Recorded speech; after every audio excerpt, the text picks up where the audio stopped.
Eastern Wasteland Prefecture. Heaven Sort of the Sect. A sect that sounds mighty, but is practically broke, can't even pay salaries anymore. Today is its decennial disciple recruitment ceremony, and this time, they seem to have landed a prize catch. He is the third prince of the great Xia dynasty.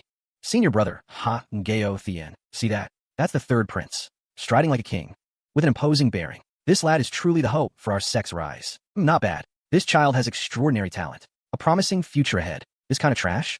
Screaming, I'm long out yin from every pore. And he deserves to be chief disciple? Looks like if I don't come back soon, this sect will really be run into the ground by these blind elders. The auspicious hour has arrived. The disciple recruitment ceremony. The heaven-climbing stairs. Hey. Hold up. Everyone looks over. Bố Trường Sinh, flat in bullet, yawning, saunters slowly from behind the crowd. Who are you? How dare you interrupt the grand ceremony? What's the rush? Your chief disciple hasn't even arrived yet. Everyone is shocked. Jaws drop. Oh, chief disciple? This prince was unaware. That heaven Sword Dao sect had a second candidate besides me. Where did this stray cat and dog come from? A mere mortal, utterly lacking cultivation, daring to bark wildly here, offending a prince, scorning the immortal sect. I think you've lived long enough. The oppressive pressure surges like a gale, blowing the surrounding disciple sideways. But he himself is completely unfazed, picking his ear with a straight face, expressionlessly picking his ear. Hey, don't you leash your dog when it barks? You're asking for it. Ahem, this young brother might just not know the rules. Oh, I get it. Playing werewolf here, huh? One's a fake prophet. The other's a backstabbing wolf. Too many schemes. Enough, you brat. If you keep spouting nonsense, I'll throw you off the mountain right now. Hurry up and get ready to climb the stairs. Fine, climb it is. But let me warn you, since you're considerate enough to make a big show of welcoming me, I'll make sure you all get an eye-opener soon. Is it ignorant arrogance, or a prophecy of certain death? This stairway to the immortal sect. What miracle will it witness? Bố Trường Sinh, Hensin He's Popget, like he's strolling through a park, casually walks on the 10th step of the stairs. Below the lens, other disciples are already struggling on step 1 or 2, drenched in sweat. Look at that black-clad kid. How's he not affected? No way, I reached the 3rd step. And my calves are cramping. The Heaven Sword Dao sect stairs have 99 steps, each bearing a crushing weight. The rule is simple. Reach 50 steps to become chief disciple. Sounds easy, but in 40,000 years, barely anyone has done it. Third Prince Ha Ngao Thien climbs steadily, sweat on his brow, but his steps are firm and strong. He's already passed 20 steps. Wow, the third prince has passed 20. Looks so easy.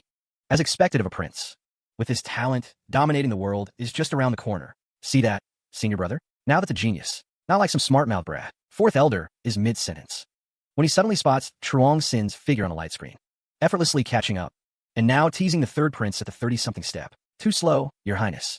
At this pace, by the time we get down, the cafeteria will be closed. Fall talk. The higher the stairs, the pressure multiplies geometrically. Let's see how far you can go. Then watch closely. Bố Trường Sinh suddenly bends his sly, then explodes upward. Everyone is stunned, eyes bulging. Bố Trường Sinh become a black lightning bolt, darting up 3 steps at a time, blazing up the stairs with effortless grace. Fourth elder's voice trembles, pointing at the afterimage on the screen, his eyes red with shock. He's running. You can run on the stairs? What kind of monster is this? Does he think the stairs are a track? I've cultivated for 100 years. First time I knew you could run on the stairs. This is damn genius. I don't know either. Both Chuangxin sprints all the way, easily passing 50, then 60 steps. His momentum undiminished. The third prince, Ha Ngao Thien, looks up at the vanishing figure. His mental state completely shatters. The chief position is mine. The third prince tries to chase, but his legs go weak, and he collapses onto the steps. Gasping for air, his gaze vacant, Bố Chuangxin steps onto the 99th step. Stops. From the base of the stairs, the bronze swords on both sides light up from bottom to top. Clang, clang, clang. Hundreds of swords ring in unison. The bell sound seems to pierce the clouds. That day, the bell of Dragon Gate Mountain tolled mightily, echoing for 1,000,000 li. The world thought the great Xia dynasty had produced an unparalleled true dragon. But they didn't know it was just some guy on his way home, who happened to go for a run. Inside a secluded, thatched hut, several people jolt awake. An aged and majestic figure. The Sword Ancestor also snaps out of meditation. The Sword Ancestor and 4 supreme elders appear simultaneously above the Dragon Gate Mountain Plaza. Their gazes are like lightning, fixed on the tiny figure at the top of the stairs. Who is this child? His origins are unknown, yet he can trigger such a phenomenon. Sword Ancestor, we must discuss this carefully. Discuss what? I only see the hope of our heaven sword Dao sect, unseen in 40,000 years. From this day forth, Bố Trường Sinh is the chief disciple of heaven sword Dao sect. All members of the sect shall obey his commands. Old man, you catch on quick. Good. Now I'm going to get my sword. Get his sword. He's going to Heaven Sword Peak. Fourth elder, the chief disciple, hasn't even started cultivation. He can't fly. Carry him to Heaven Sword Peak. Carry me. Bố Trường Sinh lounges leisurely on the flying sword. Fourth elder, face dark, steers the sword from behind. Listen here, kid, let me tell you. The Heaven Sword is our sect's ultimate treasure. No one has been able to move it in 40,000 years. Don't think that because you have talent, you can do whatever you want. If you can't pull out, don't say I didn't warn you. Embarrassment? Don't worry. It's not that I want to take it. It's begging me to take it. Keep bragging, go ahead. They land and enter the Heaven Sword Hall. The hall is solemn and majestic. In the center, an ethereal sword is enshrined. Behind it, a blurry statue of the founding ancestor. Fourth elder bows respectfully to the statue. Pentons Fai Bố Trường Sinh, Bố Trường Sinh, why don't you bow to the ancestor? What's there to bow to? It's just a broken statue. How dare you show disrespect to the founder? If you don't bow today, don't even think of touching the Heaven Sword. Amid the fourth elder's furious roar, Trường Sinh had already walked up to the Heaven Sword. Completely ignoring the shouting behind him, he reached out his right hand, as naturally as picking up chopsticks from a table, and casually grasped that illusory Heaven Sword. In his hand, a crisp sword hum replaced the fourth elder's roar. The fourth elder's shout cut off abruptly, his mouth still frozen in an O shape, eyes bulging wide. He was like someone hit by a petrification spell, completely fossilized, with cracks starting from his feet. Fourth elder, what did you just say? The wind was too loud, I didn't catch that. Want to repeat yourself? You see me, I died. The size of countless prodigies seemed like nothing but a joke before this 11-year-old boy. At that moment, the fourth elder's worldview was undergoing a magnitude 12 earthquake. Just then, the Heaven Sword in Trường Sinh hand suddenly emitted a violent hum. The moment the Heaven Sword acknowledged its master, outside the sect, the winds and clouds shifted wildly. Outside the East Mountain Gate, black clouds pressed down on the city. The Songhai Sacred Land's Flying Cloud Immortal Sect has come to pay respects. No sooner had the sword acknowledged its master than a powerful enemy was already at the gates. They say they're paying respects, but their faces are full of provocation. The sect's honor is at stake. A bloody battle is unavoidable. Wow. Is the Heaven Sword Dao sect out of people? Ha. The Sword Dao sect. I say change it to the Scrap Dao sect. Anyone else want to fight? Vo Dao, you old turtle. How long do you plan to hide? Don't be so arrogant. Ha. Vo Dao. Olhat Vo Dao. Back in the day, you were a notch above me, but now you're regressing with age? And you think you can protect that so-called genius? Trash should know its place. Godi. Fellow Daoist, a spar between juniors. Why get so angry? Just as the beam was about to hit the Grand Elder, a faint, almost imperceptible sword hum sounded. A golden streak of light, too fast for the naked eye, seemed to shoot from another dimension, leaving after arriving first. The smug expression on Hong Taekon's face froze as a tiny blood mark appeared on his brow. The light in his eyes quickly faded. That destructive beam dissipated an inch from the Grand Elder. And just like that, Elder Hong gone. One sword. Only one sword. What kind of sorcery is this? The chief disciple has arrived. Everyone clear the way. At the highest point of the sect, the clouds parted. The purple-robed elder of the profound heaven sacred land, Vong Yin Nin of the Lihua Imperial Sect, and Quan Vo Hoa of the Jun clan. The representatives of three major powers appeared simultaneously. With grim faces, they looked down from above. The purple-robed elder slowly raised a finger, a destructive black bead coalescing at its tip. Offender Trường Sinh has killed those who came to pay respects, scorning the rules of the southern domain. Bố Trường Sinh, Zoju Atmit Zogu. Bố Trường Sinh stood at the mountain gate, with three intimidating top-tier power representatives above him. The atmosphere was heavy, swords drawn and bows bent. Sister Hong Lu, standing, is so tiring. Coming right up, Hong Le Friko Zai Faiga, and a rocking chair quickly formed from bamboo, materializing out of thin air. Landing Stide Behin Bố Trường Sinh, Bố Trường Sinh Plopet Dao, leaning back fully, and even rocked comfortably twice, looking like he was ready to watch a show. Trường Sinh, I am an elder of the profound heaven sacred land, representing the rules of the southern domain. You brutally killed those who came to pay respects without cause. A heinous crime, and now you dare act so arrogantly? Do you have no regard for the world? Old man, you're speaking too loudly. What? You're hurting my eyes. Ridiculous sophistry. Big brother, little brother. What a temper. Your servant is a handmaiden of the Lihua disciple. My master orders me to say. He greatly admires you. If you hand over the girl in red beside you to be his sword attendant, my master will ensure your safety. Bố Trường Sinh looked at her and asked seriously, is your master sick? Like brain damage sick? Otherwise, why would he want to snatch someone else's person for no reason? If that's not brain damage, what is? I suggest you go see a doctor. If you wait too long, it might be incurable. Sharptonged brat. I am loyal to the Jun clan. Gun vohoi? Ha ha. I came here for only one thing. The engagement between Ben Sindan and my elder brother. Today, your Jun clan demands an explanation. A figure in white robes descended slowly from within the sect and landed beside Ko Truong Sin. I've already clarified the matter of the engagement. Why must the Jun clan be so aggressive? All for an 11-year-old brat. My brother's perfect match has made our family lose all face. And now you say we're being aggressive? There will be no aftermath. A divine figure of the Jun clan wearing a white mask appeared, locking on her aura. Nindao, today you must return with me to the carefree divine mountain. The brother himself will explain. The atmosphere was tense to the extreme. Everyone looked at Truong Sin, wanting to see how he would handle this dead end. But Truong Sin slowly sat up straight from the rocking chair, looked at Quan Vo Hoi with a pained expression and began. Wait, I object to this marriage. What? You object? If you take her away, that's like stealing the only cafeteria lady from my dining hall. You're trying to starve me to death. Dead silence. Everyone was still petrified. Quan Vo Hoi's face had turned the color of pig liver. Oh my, what a scandal. A dignified, sacred maiden of the One Sheen Palace, refusing to be the young mistress of the Jun clan, and instead becoming a cook for an 11-year-old brat. How sad for young master Quan Lang Thien. If this gets out, the Jun clan's face. TSK, so it seems your Heaven Sword Dao sect is dead set on opposing my Jun clan. Fine. Fellow seniors, the Jun clan has decided to formally participate in this demon suppression assembly. Such demonic heretics should be killed by all. So much useless chatter. Hey, why am I flying? Vung yin yin chef my vanits komleten. Replaced by endless terror. What are you running for? Go back and tell your master. If he wants to use me as a whetstone, he's still too green. Now get lost. Vong Yin Neen struggled to get up, not daring to say another word, piloting her flying boat. In a frantic escape, Truong Sin, with his own strength, had left one dead and one wounded, repelling representatives of two top powers. The entire assembly was silent. Jung Xing Ge fell upon the 7 sacred land elders led by the purple-robed elder. All right, the spectators are all gone now. Your turn. Got any more tricks up your sleeve? No? Just this many people? Go summon the strongest fighters behind you. I'm in a hurry. I want to settle this in one go. I'm in a hurry. I want to settle this all at once. This demon is ferocious. We are no match for it. We humbly beseech the ancestor to descend. We humbly beseech the ancestor to descend.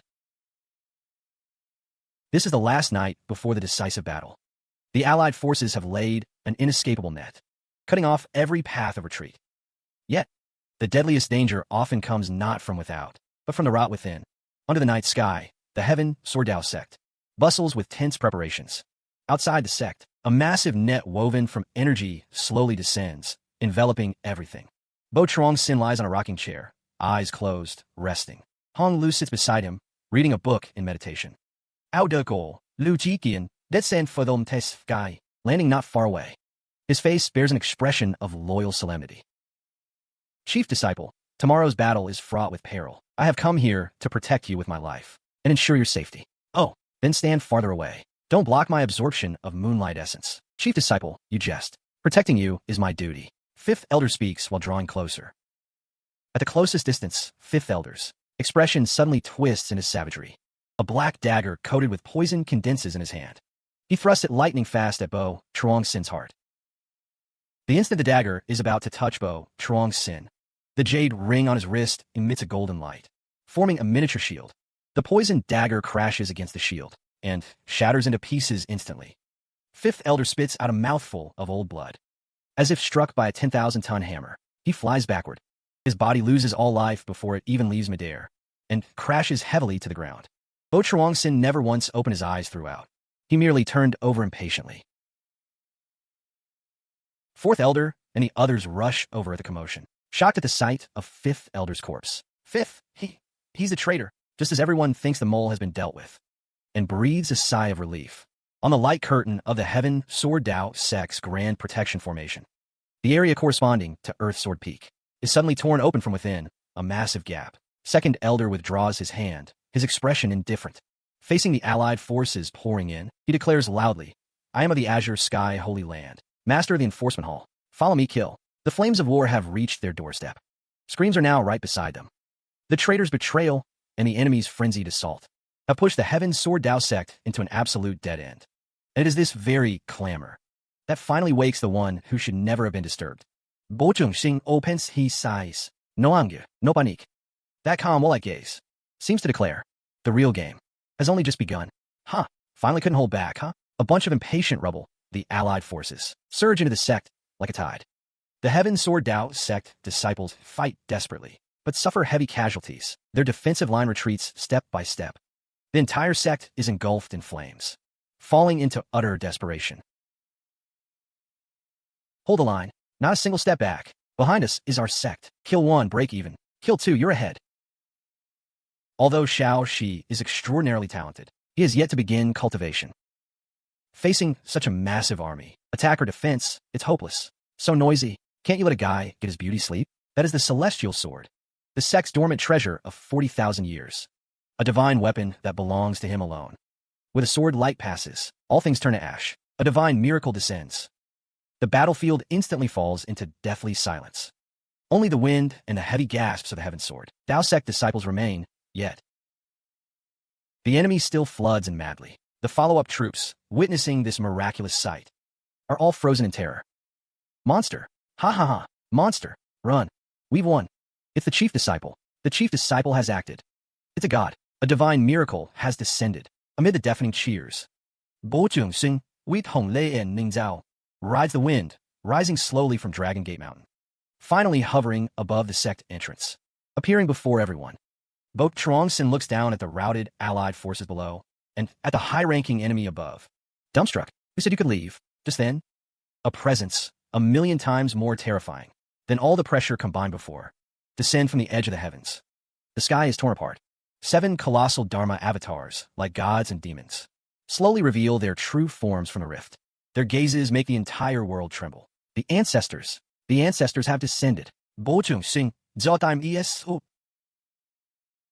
The 7 heaven and earth spanning Dharma avatars fully solidify. The sky is split into 7 distinct domains. Thunder, seas of fire, swords, voids, rifts. Each avatar emanates a terror that distorts space itself. The very world seems to tremble. Heavenly Man realm, the 12th realm of the mortal world. The 11th realm, unity of heaven and man. Their words become law. They're no longer mere cultivators, but walking natural disasters among men. Today, 7 calamities arrive together. Every disciple and elder of the Heaven Sword Dao sect, including the 4 grand elders, shiver under this oppressive pressure. Their faces are ashen. Those of weaker cultivation have already fallen to their knees. Done. Finished. Completely finished. 7 heavenly beings personally visiting our sect. How do we deserve such honor? Ung Dao and Hong Wai's expressions also change. Resist with all your might. Quick, hide behind us. This is the might of a heavenly being, not something you can. Before they finish, Ung Dao yes, Dun. Bố Trường Sinh stands at the very front. Not only does he show no pain, but he spreads his arms wide, tilts his head back slightly, and wears an expression of sheer enjoyment. Yes. That's the pressure. All 36,000 pores feel so good, comfortable. Everyone is stunned. Even the 7 ancestors in the sky are. A giant question mark appears. Ant, you're about to die, and you still dare to play tricks? Everyone destroy this realm. Clear the obstacles for our lineages. The 7 ancestors raise their hands simultaneously. Sky-filling thunder coalesces into thunder dragons. Sky-burning flames condense into fire phoenixes. Endless sword energy gathers into a sword river. Their attacks, fusing the laws of heaven and earth, doomsday strikes. From the sky, the ground, the void from all directions, form a killing cage. Slowly yet inexorably, they crash down upon the Heaven Sword Dao sect. From a cosmic perspective, the entire region where the Heaven Sword Dao sect stands is completely enveloped by these 7 terrifying energy pillars. Sigh. Same trick every time. No creativity at all. Repeated so many times, and they still say this move works best. Fine, let's wrap this up quickly. I still need to go back for my beauty sleep. BGM starts, transitioning from quiet to majestic. Sacred, epic music. Fa Xing An slowly opens his eyes. His gaze is as calm as a still well. He slowly raises his right hand, index and middle fingers together. His lips part slightly, in a tone that seems to declare a universal truth. He utters 4 ancient-style words, one at a time. Each word carries the resonance of heaven and earth. One shot to the old man and Hong Lu utterly shocked. One shot to the 7 ancestors cold and returning. One shot to the entire Heaven Sword Dao sect. as insignificant as ants under the doomsday radiance. Finally, the BGM reaches its climax. The screen instantly goes pure white. Picking up from the previous scene, pure white fades to black and white, the entire world frozen by the pause button. A torrent of spiritual energy churns in vain. Midair. Faces locked in shock and despair. Frozen still. Chuang Xin is the only color in this monochrome world. He strolls leisurely up to where the unlucky dragon had attacked. Too long. He curls a finger and flicks. A crisp snap of his fingers. That dragon, powerful enough to crush mountains, vanishes like smoke, silent and annihilated. Ko Chuang Xin then walks to the sky-burning fire phoenix. Too bright. Ko Chuang Xin uses excuses like too ugly, no taste, or blocking the way, all equally absurd. With finger flicks, hand waves, and casual puffs of air, he finishes off the remaining 5 world-ending attacks. Apta Ondis, Bố Trường Sinh Fulip. Facing the 7, also frozen, mighty ancestors, full of dignity. You talk too much. In the direction of the profound heaven sacred ground. Ancestor, from head to toe, like a sand painting. You're ugly. The second avatar stiffens. You, never mind, can't be bothered. Casually snaps his fingers. The remaining 5 avatars dissolve together into the monochrome world. Chuangxin claps his hands, with an expression of, finally, some peace and quiet. Snaps his fingers. The world returns to normal. Color floods back in. Bright sunshine. A gentle breeze. Heaven sort the Sect. Everyone is still in despair. Staring blankly at the utterly quiet sky. Am I dead? Is this the underworld? Pretty warm, though. Ow, not dead. Where's the rooster? Where are the ancestors? Last time they charged the city. Suddenly shudders all over. Receives a message from a sect. On the Jade slip, only 2 blood-red big characters. Purple-robed ancestor. The Jade slip slips from the elder's hand, hitting his face. All color drains. Impossible. The ancestors' life tablets are all shattered. 7 ancestors fell at the same time. Panic spreads through the Allied high command like plague. Retreat. Retreat. Everyone run. The Allied forces instantly. Countless flying mounts turn and flee. Chaos erupts. Men and beasts tumbling over each other. Just then, a lazy voice drifts up from below. Hey, everyone fleeing freezes. As if hit by a paralysis spell. They turn back in terror. At some point, he's back in his rocking chair. Legs crossed. Flashes them a friendly smile. No need to rush off. You wrecked so many of our sect's flowers and grass. And scared my junior brothers and sisters. Don't you think it's time to settle the compensation? Compared to the purple-robed elder's face uglier than if he ate crap. A stark contrast. Busy morning. Finally can get a good nap. Sita home lay. For lunch I want roast chicken go. 1 moment ago. 7 sacred spirits. Apocalyptic calamity. Next moment. All vanished without a trace. The world is clear again. The smoke hasn't even fully cleared. An unprecedented extortion conference, centered on compensation, has already begun. Above the gates of heaven, Sword Dao Sect, several allied flying vessels. A tattered purple-robed elder leads a few venerables. He forces himself to fly out, to confront the 4th elder and others of heaven, Sword Dao Sect. Ko Chuang Xin lies in the back. Eyes closed tight, emitting soft snores. 4th elder, we admit defeat. We will naturally comply with compensation. However, can we negotiate the amount per the customs of the southern region? We were only following orders. Yes, Yes, our sect is a small operation. Really can't afford this many resources. Bullshit, customs? When you 7 sacred lands ganged up on us. You didn't talk about customs then. Now that you've lost, you come wagging your tails like dogs. Wanting rules? Too late. Don't go too far. Facing these unreasonable. Ko Chuangxin doesn't even bother opening his eyes. Snoring is too loud. The 2 sides are still heatedly. So what if I am? If you've got the guts, call down another 7 ancestors. Who the hell is running a team KPI assessment this early in the morning? You guys are making so much noise my CPU is about to burn out. Chief disciple, they're bargaining. Haggling? Wanna haggle? Turn right out the gate, go to the mortal vegetable market. That's their specialty. Here I only offer one service, beheading. Care to try it? There are always some people who live in their own little world, firmly believing that truth becomes clearer through debate. Little do they know that, in front of certain people, truth lies only within the range of a fist. You're far too tyrannical. The cultivation world isn't your private playground. Everything must be based on reason. We're not refusing to pay. It's just the price. Finally, an idiot jumps out to warm up the stage. Otherwise, I'd have fallen asleep. You'll do. Kill the chicken to scare the monkeys. A single whoosh. A light sound. The fool walks right into the trap. Before the words even finish, his body instantly turns into dead silence across the scene. The purple-robed elder's eyes bulge out, hanging from their sockets on his face. The fourth elder's mouth forms an O. His whole body petrifies and cracks appear. I don't like haggling. I'll only count to 3. There are no complicated negotiation techniques, only the simplest and most efficient 3-count method. As it turns out, this move works just as well on heavenly gods. We'll pay double. No, triple. We'll pay triple. The purple-robed elder crashes to his knees midair. The child can be taught. 3 days from now. If the money isn't in place, I'll personally come calling and collect your heads one by one. The purple-robed elder and the others, as if pardoned, scramble back to their flying vessels and flee in panic. The fourth elder and the others stare at Chuang Sin, who's already asleep again, looking harmless. They all swallow hard. A catastrophic calamity ends in such an absurdly ridiculous way. Heaven's Sword Dao Sect gains a mountain of resources. But Chuang Sin doesn't seem satisfied, because he knows the real trouble is just beginning. What's it like to get rich overnight? Probably exactly what Heaven's Sword Dao Sect looks like now, piles of treasures and spirit stones, making the elders drool rivers. But the one who created all this couldn't care less. Inside the Heaven's Sword Grand Hall, compensation goods piled like mountains, spiritual light gleaming in all directions. Grand Elder Vu Dao hold a divine pill, tears streaming down his aged face. Third Elder hugs a pile of high-grade spirit stones, grinning stupidly. Carried in by a few disciples, swaying as he enters the hall. Holy crap. Finally, no more scraping by. With all this, we can crank the mountain-protecting formation to max. Let's see who dares come after this. This pearl is pretty round. Give it to Trantantan to play marbles with.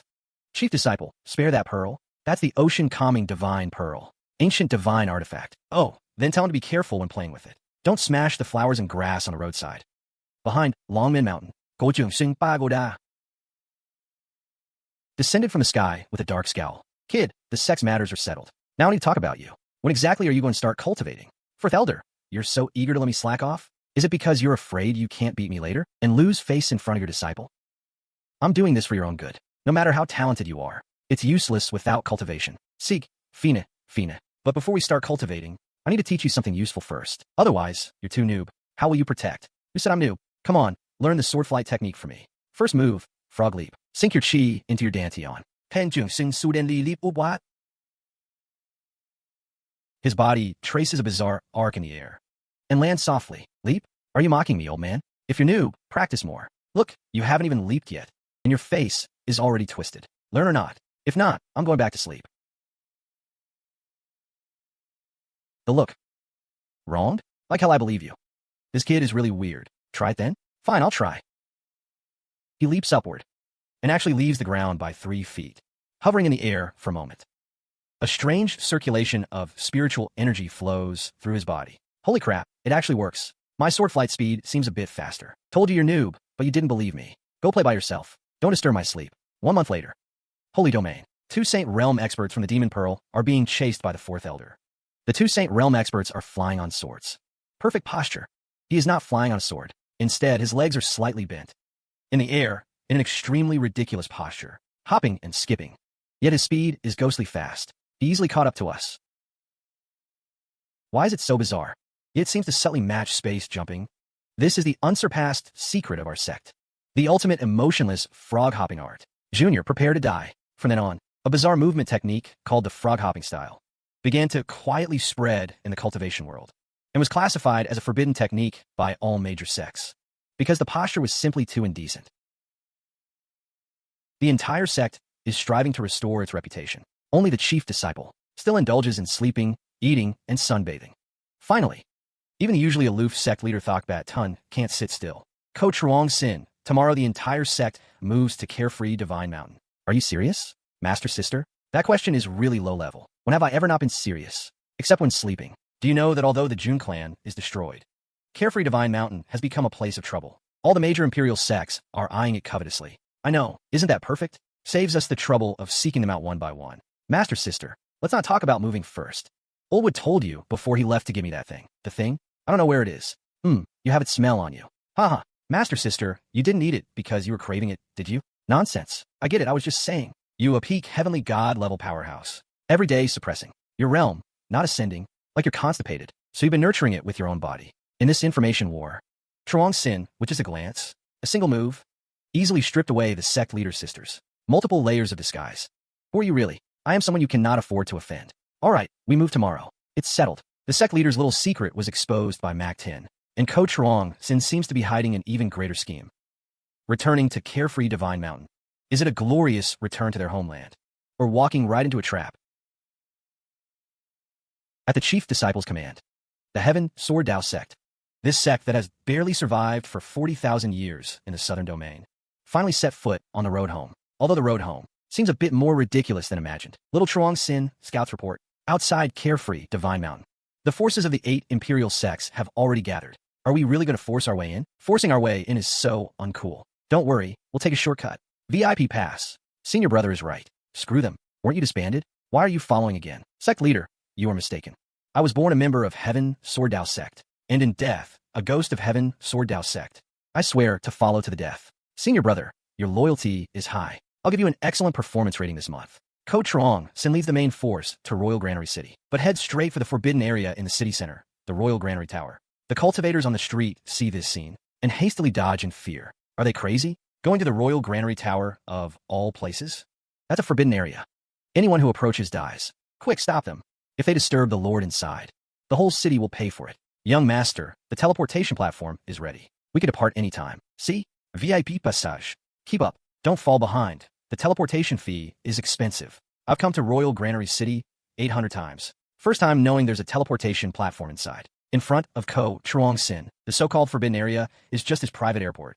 And the next stop is that den of dangers, carefree Divine Mountain. After 40,000 years, the Heaven Sword Dao sect finally returns to its homeland. What welcomes them is not flowers and applause, but enemies who have been sharpening their knives.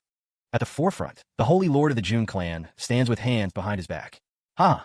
A homeless dog dares to return? Truly commendable courage. A mantis trying to stop a chariot. Overestimating yourself. Thokbat Tun, if you surrender now, I might spare a single bloodline of your Heaven Sword Dao sect. It's over, we're surrounded. Damn it, we fell into the trap. The destination of this teleportation is nothing but a trap. A tense scene of everyone fearing for their lives. But Bố Trường Sinh leisurely steps out from the crowd, stretches and looks around. That's all the people? I thought you were throwing a Chuanzhou festival. This setup is weak. Bad review. The whole place goes silent. All eyes focus on him. Hey, you over there, have you eaten yet? If not, eat quickly. Once we start fighting, you might not get chance. Humans are iron. Food is steel. Skipping a meal makes you feel hungry. Even when surrounded, the chief disciple's biggest concern seems to always be the enemy's mealtime.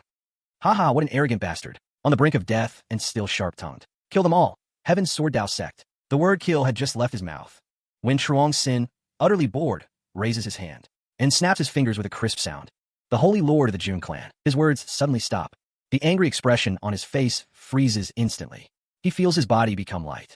His vision begins to spin. Why can I see? My body, with a splat, falls straight down. Dead silence across the scene. All the allied soldiers.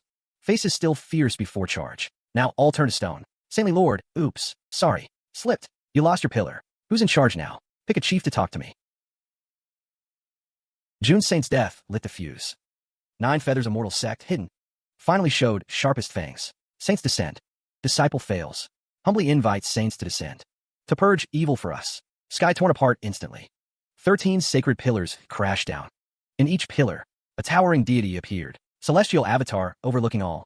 Heaven's Sword Dao sect silenced under pressure. 1, 2, 3, 12, 13. All came to play landlord? Pity, one short for mahjong. And why not kneel? Why not kneel? Bad legs. Can't kneel. You come down. I'll get stools.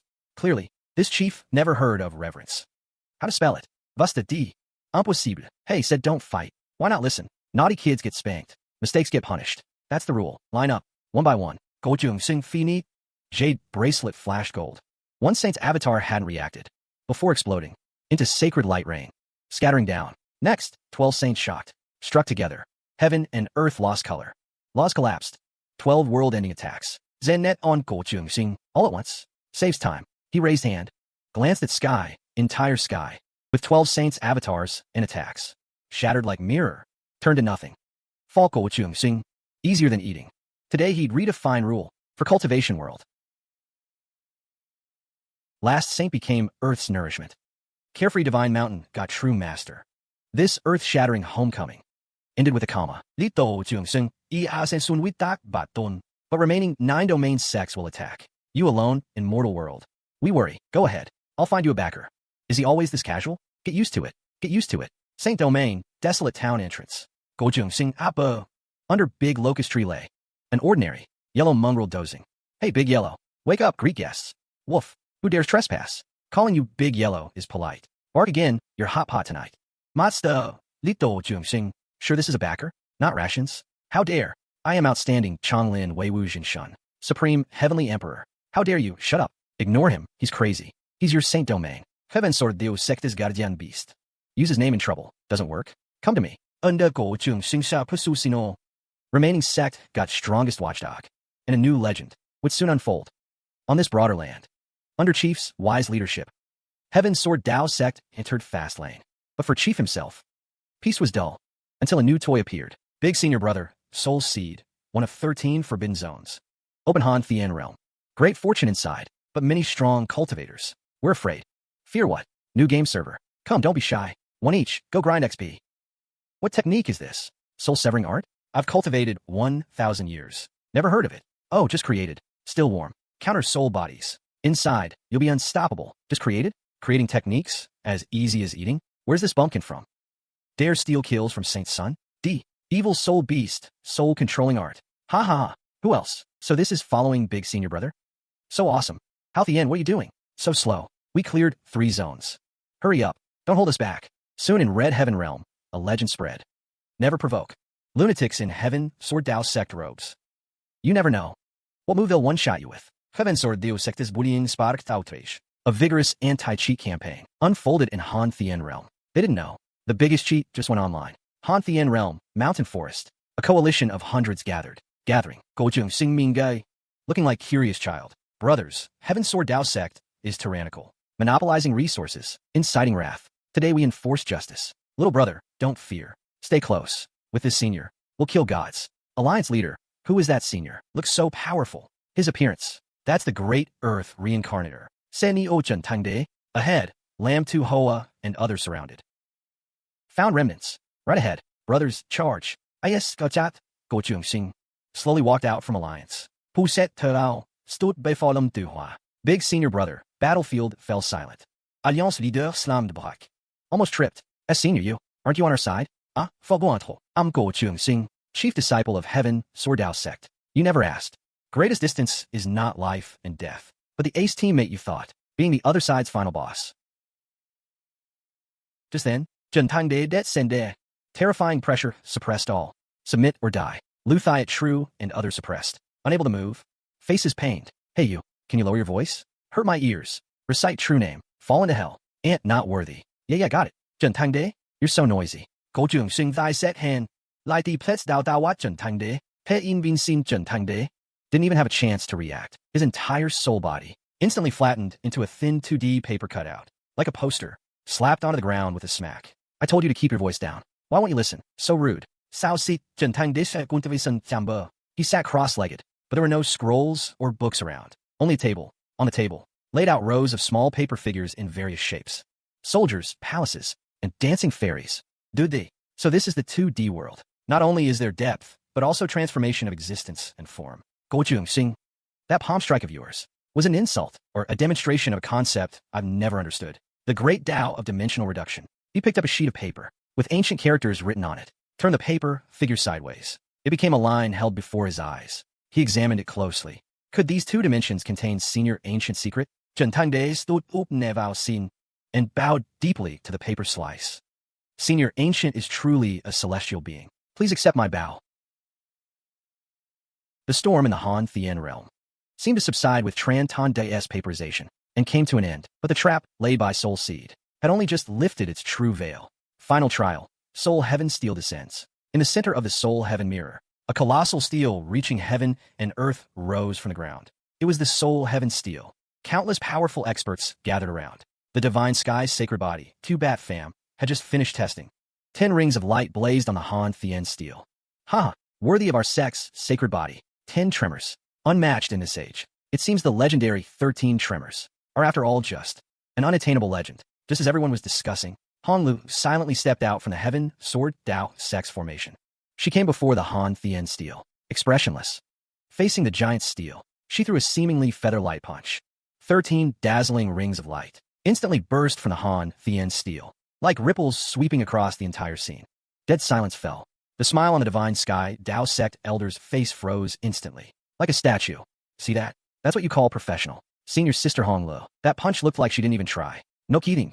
Our senior brother's woman. How could she not be fierce? The Han Thien cup descended with a massive reward. A pure pillar of soul power enveloped Hong Lo. At that moment, dozens of figures leaped up from the crowd. All were Saint Realm experts. Little girl, your soul power is too abundant. That's not good for you. Let this old man help you share some of it. Dozens of saints struck at once. Saintly light flooded the area, sealing off all of Hong Lu's escape routes. Soul-severing art, a blood-red sword light, swept through those dozens of arrogant Saint Realm experts. Their soul bodies were instantly cut in half, turning into countless specks of light, vanished without a trace. Once again, dead silence fell over the crowd. Everyone stared at Hong Lo, as if looking at a goddess of slaughter. At that moment, Nin Dao also stepped out with a smile. Ah, sorry about that. Looks like I can do it too. 13 rings of light blazed again, illuminating the faces of everyone, stunned and terrified. What are you all staring at? Standard procedure. Standard procedure. Everybody sit down. The Heaven Sword Dao Sect told everyone with actions. Slaughtering saints, we're professionals, and we can do it in bulk. After slaughtering saints, the Heaven Sword Dao Sect status in the Han Thien realm became delicate, a mix of awe and hostility. Everyone wanted to know, behind this bunch of bullies who appeared out of nowhere, what kind of being was backing them? Heaven Sword Dao Sect temporary camp. Lam Tu Hoa, Na Lan Kiet, and the others. Dejected and downcast. Bố Trường Sinh eating sun Fao Sit. Senior brother, we can't live like this anymore. What's wrong? Food not to your liking? No, senior brother. Now everyone outside says we're murderers. Robbers who attack everyone. We trample any soul beast we see. Saying our Heaven Sword Dao Sect's reputation has hit rock bottom. And some people are making up stories about us. Saying everyone in our sect practices demonic arts. We only pick on weaklings. You bully the weak. When I went out just now, people were pointing at me. So did you crush them? We did. Those guys were as weak as chicks. Free target, why not? There you go. They're telling the truth. You're not letting them speak the truth. Sigh. In the end, your skills are lacking. Your technique isn't polished. What does that have to do with skill? When you kill, you need to be thorough. Just kill everyone who saw it. Then no one can badmouth us, right? Let's go. Today, your senior brother will give you a practical lesson in professionalism. Black Tortoise Battlefield. An army of hundreds of thousands of cultivators was besieging a giant black tortoise soul beast. War cries shook the heavens. A Saint Realm expert of certain sect hovered in the air, commanding with composure. Bố Trường Sinh let Lum Donghua in te auto. Casually appeared on a hill at the edge of the battlefield. You must be Cultivation Sin of the Heaven Sword Dao Sect. I heard your sect acts tyrannically. Now I see it's true. How dare you covet what's already ours? Watch closely. This is called the soul siphoning hand. I'll only teach it once. Pay attention to my hand. Follow the circulation of spiritual power. Cultivation Sin completely ignored the saint's questioning.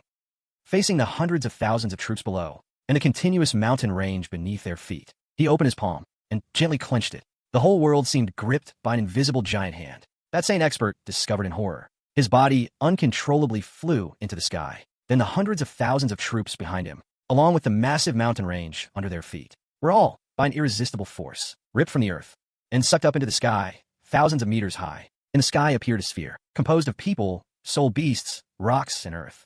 The scene was horrifying beyond belief. Below, Lam Tu Hoa, Na Lan Kiet, Fourth Elder, and the others, all tilted their heads back, mouths wide enough to fit a dragon egg. Their expressions completely dumbfounded. Did you all see clearly? The range was a bit large. Don't mind the details. The key is the next move. Cultivation Sin raised his other hand, fingers together like a blade. He made a slicing motion in the air toward the giant sphere. This is called the soul-severing art. A blade light of indescribable brilliance spanned the sky. The giant sphere in the sky, along with the hundreds of thousands of cultivators and mountains inside, was split in two from the center. The cut was as smooth as a mirror. The two halves paused in the air for an instant, then exploded with a bang, turning into the purest soul light raining down, falling in profusion, in a single breath, clean and bright, neat and decisive. That way, no rumors will spread. Now, this is the style of our Heaven Sword Dao Sect. Gigi got it. Senior brother, I think we understand. Bố Trường Sinh, we vivid pattern lesson perfectly demonstrated the meaning of just kill everyone, and no one can talk smack about us. That day, every living being in the chaotic heaven realm remembered the terror of being ruled by absolute power. Teaching at the chaotic heaven realm came to an end. The chief disciple once again felt the emptiness of life, so he decided to go out and clear his head. Only thing is, the way he clears his head is always unique. Carefree Divine Mountain, Dragon Gate Cliff Platform. Gochung Shun Stet Lai Su. Ah, being invincible is so lonely it's snowing. Come on, Sister Nindao. I'll take you to see the goldfish. Go where? The pond behind the sect? The fish, they're too small. Gochung Shun Sapet his finger. The two of them vanished from where they stood. The next second, they had already appeared. 10,000 feet above the 10,000 Lakes training ground in the Eastern Domain. Below was a massive water training ground. Tens of millions of cultivators had gathered there, the noise buzzing like a boiling pot. On the J platform at the center, 3 island lords with formidable auras sat upright, apparently holding some grand ceremony. These are the goldfish you talked about? Yeah, look at them, all dressed up in flashy colors, sitting right in the middle of the water.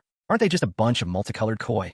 Clearly, in the chief's mind, the difference between a goldfish and an island lord is probably just a gaudy shirt. Down below, at the training ground, the ceremony had reached a critical moment. Fellow demon blood, today our 3 islands jointly elect the new lord of 10,000 lakes. Your choice is crucial. Brother Blood Demon, you'd better think it over. The Blood Demon Island Lord slowly stood up, about to speak.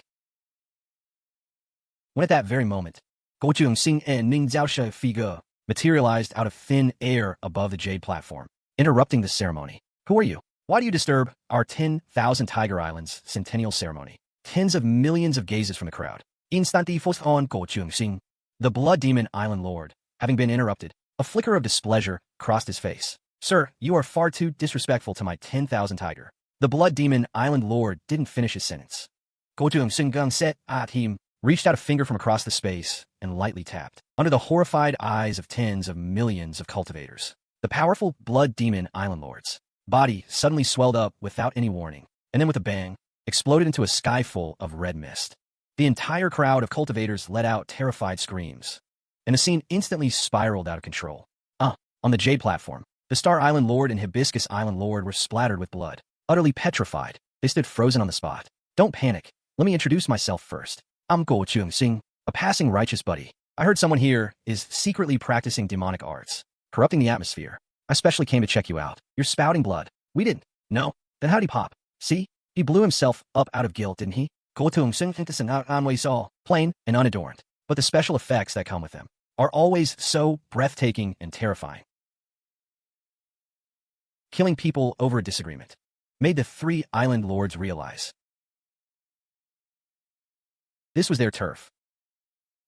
Backed by the overlord of the Eastern Domain, how could they let themselves be pushed around? The Blood Demon Island Lord was one shot. The remaining Heaven Origin Island Lord and Hibiscus Island Lord were both shocked and furious. Sir, do not be so arrogant. 10,000 Fire Island is under the demon-suppressing immortal sect. You killed our island lord without cause. The demon-suppressing immortal sect will definitely not sit idly by. That's right, we've already sent a message. Elder Han Long of the demon-suppressing immortal sect will be here soon. If you know what's good for you, surrender now, and we might still leave you with a whole corpse. Looks like they're calling for backup. I've heard of this guy. He's a heavenly human realm elder of the demon-suppressing immortal sect. No ordinary strength. We're still at the heavenly human realm too. Seems like he can throw a decent punch. Perfect, I was just wondering how much weight the overlord of the Eastern Domain really carries. No sooner had he spoken than a fierce streak of light came streaking from the horizon, instantaneously descending onto the Jade platform. The light faded, revealing a middle-aged man in a black robe, his aura deep as an abyss. Han Long. Viding Han, who is causing trouble here, reporting to the elder. It is this fiend. Hagan Lot himself Gochung Sing, broke into our grand hall unprovoked, and brutally murdered the Blood Demon Island Lord. Please, Elder, seek justice for us. Han Long followed his pointing finger and set his gaze on Ko Truong Sin. The moment he made out Ko Truong Sin's face, Han Long's imposing expression instantly froze. Then his pupils contracted sharply, as if he had seen a ghost. The terrifying aura around him vanished without a trace, before the disbelieving eyes of the 3 island lords and the tens of millions of cultivators. This arrogant heavenly human realm elder's legs went weak, and with a thud, he dropped cleanly to his knees on the ground. Senior, Junior, Han Long, did not know you were here. I deserve death 1,000 times. 1,000 deaths indeed. So you're the backup they called? No, not at all. Junior came to pay respects to Senior. Had Junior known it was you, venerable sir, even with 100 guts, I wouldn't have dared to come. No, not at all. Junior came to pay respects to Senior. Had Junior known it was you, venerable sir, even with 100 guts, I wouldn't have dared to come. Oh, then tell them who I am. Let them die with their eyes open. You 3 idiots. Are you blind? This Senior is the one who, single-handedly, annihilated the allied forces of the 7 sacred lands, snapped his fingers, and slaughtered 7 heavenly human ancestors, an existence of world-shaking power. and you dared to offend him? Do you want to drag the entire eastern domain into the grave with you? This day, the 3 island lords of 10,000 lakes finally understood a truth. Sometimes the mountain you think is backing you up might actually be the other guy's grandson, with the name Cultivation Sin confirmed. The atmosphere at the entire 10,000 lakes training ground shifted in an instant, from celebration to a full-scale memorial service. Especially those cultivators who had once shot their mouths off in taverns, spreading rumors about the protagonist. A dead silence fell over the crowd. You could hear a pin drop. Among the crowd, a few rogue cultivators who had once bragged and slandered Cultivation Sin were now pale as death from fear, their legs shaking like sieves. They wanted to slip away, but didn't dare move. One of them, a rogue cultivator named Chao Gao, his mental defenses completely collapsed. He dropped to his knees with a thud, crying, "Senior, spare me. I failed to recognize a mountain of greatness. I have a loose tongue. I won't dare do it again." The middle-aged corpse beside him was also trembling all over, quickly distancing himself. "I didn't say anything. That was all him. Bố Trường Sinh and appeared in front of Chao Gao. Chao Gao was so scared a certain stench wafted out. "Don't be nervous. I just want to verify a few things. I heard I use Victor's skulls as chamber pots. Junior is talking nonsense. Junior deserves death. Senior, you are magnanimous. Just let me go like a fart. I also heard I cut off your leftovers to use as a pillow. Now that's interesting. Tell me more. What's the texture like?" Not a single cultivator in the whole venue dared to breathe loudly, all expecting Cultivation Sin to kill someone to assert his dominance. The tension reached its peak. Bố Trường Sinh rose to his feet, patted Tao Chao on the shoulder. "Young man, quite the imagination. Promising, but next time keep your tall tales plausible. Be logical, like saying I hung the ground up and beat it. That I'd love to hear. Makes me look more awesome. Got it? Got it." The kid's teachable. Spit it out. He ignored the crowd, turned and walked toward Hanlong. "Senior, the Sect Master has laid out a humble banquet at the Sect. Has been awaiting you for some time. Please come this way. No ruse. Just taking a stroll. Not planning to visit yours." Bố Trường Sinh site directly led Nin Dao, boarded Hanlong's impressively grand East Gate flying ship. "Senior, this is my flying ship. I know. Looks roomy enough. Give me a lift since it's on the way. Any problem?" "No problem, Senior. You're riding this junior's flying ship. Is a blessing this junior cultivated over 8 lifetimes." Hanlong personally jumped into the pilot's seat and started playing chauffeur. Chuang Sin once again proved through action that as long as you're strong enough, what's others is mine, and what's mine is still mine. Bidding farewell to Van Ho Island, Bố Trường Sinh conveniently arrived at another overlord of the Eastern Domain, the demon-suppressing immortal sect, and his arrival seemed to also awaken a long-dormant colossal crisis. At the mountain gate of the demon-suppressing immortal sect, the sect master personally led all supreme elders. Core elders lined up in 2 rows. A magnifique spectacle, a solemn atmosphere. Hanlong's flying ship slowly descended. The 56th generation sect master of the demon-suppressing immortal sect, leading all sect high-ups, respectfully welcomed the senior's arrival. "Welcome, Senior." Bố Trường Sinh yawned and stepped off the flying ship, casually waved a hand. All right. Cut the fluff. I'm not into formalism. Take me to that place where black smoke is coming out." "Black smoke? Senior, you mean the demon domain gate?" "Yeah, that's the one. I heard from Hanlong you folks are professional demon suppressors. I'll go check on your work." In the chief disciple's eyes, the demon domain gate that could threaten the safety of an entire prefecture was described by him as a pretty big chimney.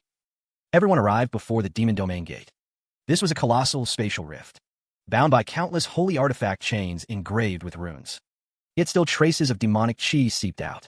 "Senior, behind this gate is the demon realm passage. Since our sect was established, we have guarded this place for generations."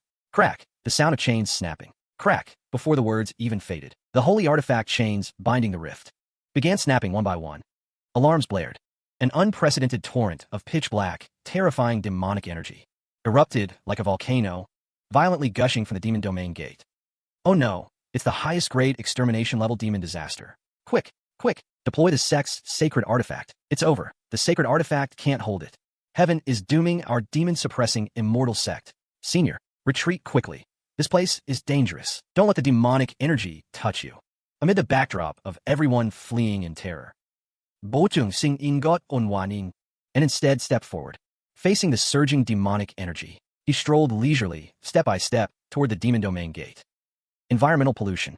Bố Trường Sinh dun adun, flashed him a brilliant smile. "Don't worry, I'm going in to check the Wi-Fi signal." That terrifying demonic energy, capable of corroding saints, when approaching within 3 feet of Bố Trường Sinh, like mice before a king, docilely parted to both sides, clearing a path for him.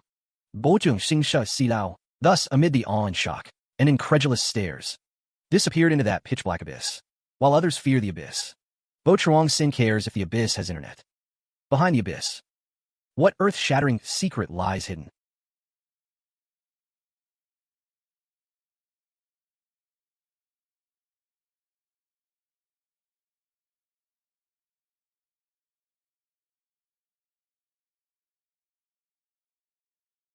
Behind the demon spawn hides a conspiracy spanning worlds, and Bố Trường Sinh is the one who came to uncover it all. Only his method of uncovering is always rather direct. Inside the demon domain passage. Endelet demonic glitter suktawat Bố Trường Sinh lai atai. Bố Trường Sinh stone lay su, not sparing them a single glance. Every demon creature that came within 3 feet of him silently turned to ash. He soon reached the passage's end, arriving at a grand demon hall. Upon the throne, a colossal dharma form made of pure demonic energy slowly coalesced. Its oppressive pressure could shatter a saint realm expert instantly. Human, you are the first being in tens of thousands of years to have walked before this seat. State your name. I do not kill the nameless. I'm your dad. I'm Musingunt. Seems you're sick of living. The demon hall master raised his sky-covering demonic hand and slammed it down at Bố Trường Sinh. Too slow. Bố Trường Sinh like a thy set his hand and toward that giant dharma form, casually slapped back. His palm was tiny, yet when he swung it, it seemed to move the very laws of the world. That arrogant, demonic dharma form, like a pop balloon, collapsed and shattered under that single slap. The demon hall master's true form tumbled clumsily from the air, dragged by an unseen force to Bố Trường Sing's feet. Senior? Call me daddy. The kid's teachable. I'm a person who doesn't like fighting and killing. As long as you do as I say. You know what to do. I know. Dad, if you say go east, I won't go west. Good. From now on, the demon disasters flooding the mortal world and polluting the environment, I'll leave to you to take care of. Do well, get a reward. Duporli. Bố Trường Sinh like he's nuclear, making a cracking noise. And thus the demon hall master, before he could even show off in front of the newbie, happily obtained the position of director of the Demon Disaster Prevention Office and began his bittersweet career as a wage slave. Bố Trường Sinh pets deeper, reaching the heart of the demon realm. He saw the demon realm lord, massive as a mountain range. Human, you've overstepped. The demon realm lord raised a single palm, blotting out the entire sky. Going out setting thoughts thou upon Bố Trường Sinh. Bố Trường Sinh appearing above the demon realm lord's head. He raised his foot and lightly stomped on that colossal head. Mountains collapsed, earth cracked.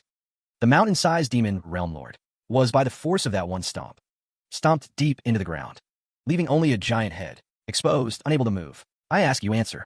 Any objections? And no. Good. First question. Who is the 9-plumed Great Emperor? He's my big brother. The demon realm lord whimpered in pain. He's my dad. He's my biological dad. That's more like it. Seems your filial son too. Bố Trường Sinh.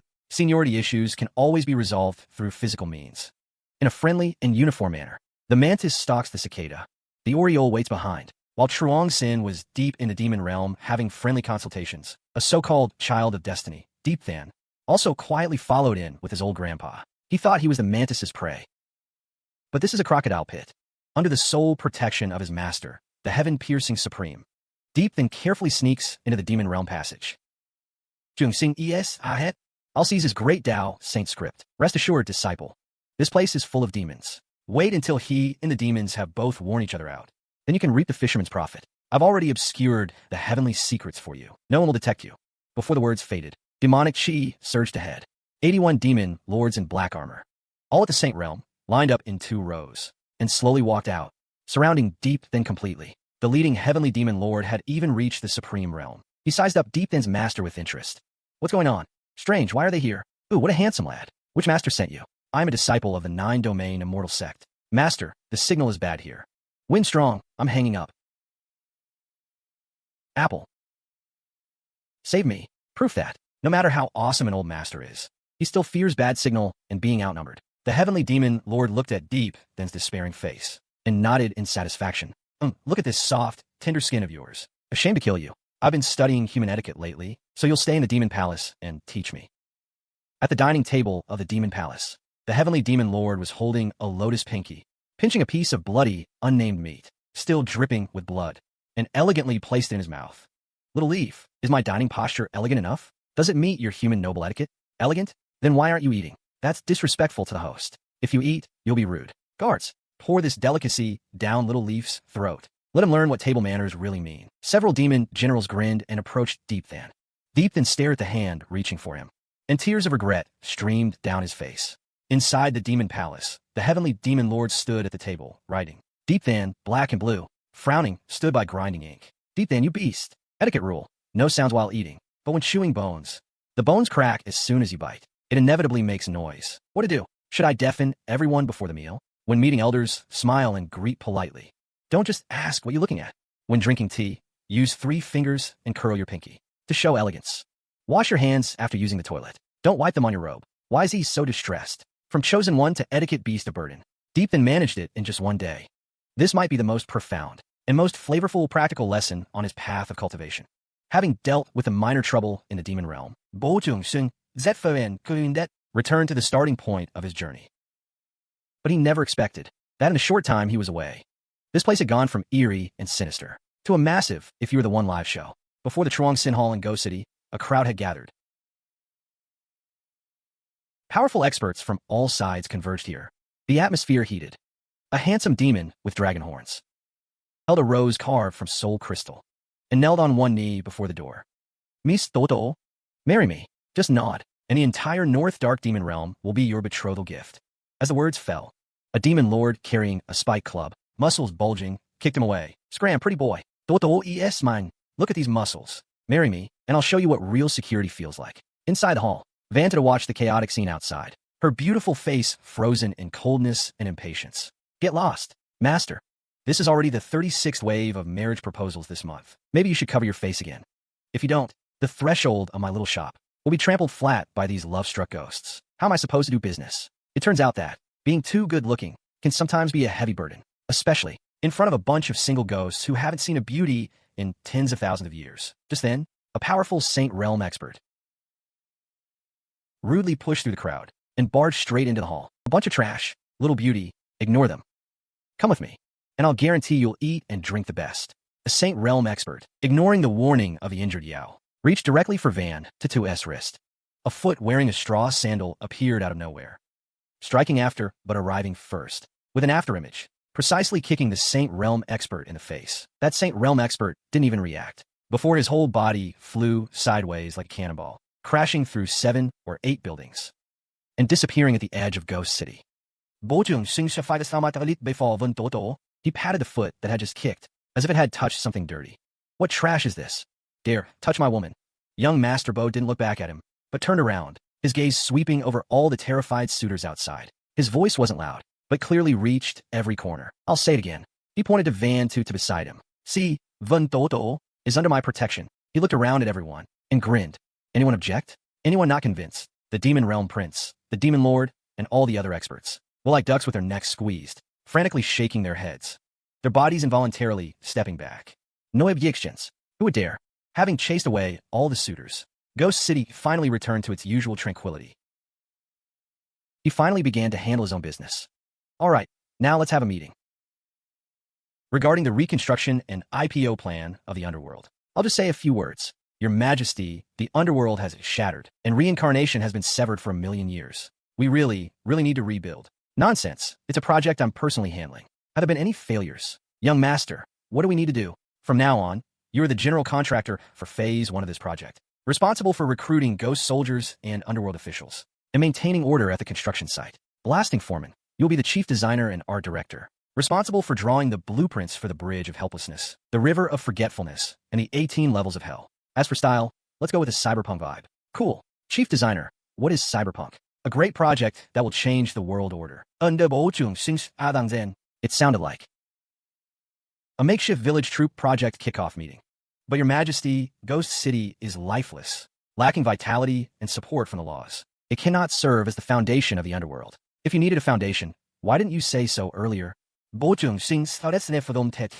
arrived at the center of the hall. He extended his index finger and gently tapped the pitch-black ground beneath his feet. The whole world rumbled with intense vibrations. The entire Ghost City began to shake violently. The ground split open with a bottomless crack. The next second, a colossal beam, formed of countless mysterious runes, a reincarnation light, burst upward from the crack, piercing the sky of Ghost City. Endless reincarnation power and life aura radiated from the light pillar. pierces the heavens above the ghost city. Endless reincarnation power and life aura, radiating from the pillar of light. The once dead ghost city land, at a speed visible to the naked eye, began sprouting little ghostly blue soul flowers. Sun Kui Dao and Van to gazed up at the pillar of light piercing the sky, their faces etched with sheer awe and fanatical worship, like believers witnessing a miracle. This is the lost power of the cycle's origin. See the infrastructure? Here it comes, right? From now on, you work right next to this light pillar. Fast internet, great signal. All right, I'm going for a nap. Call me when food's ready. Fullepisodeshortdrama Sing, creating miracles. Might really just take a flick of the finger. And a brand new underworld was about to rise from this ancient land.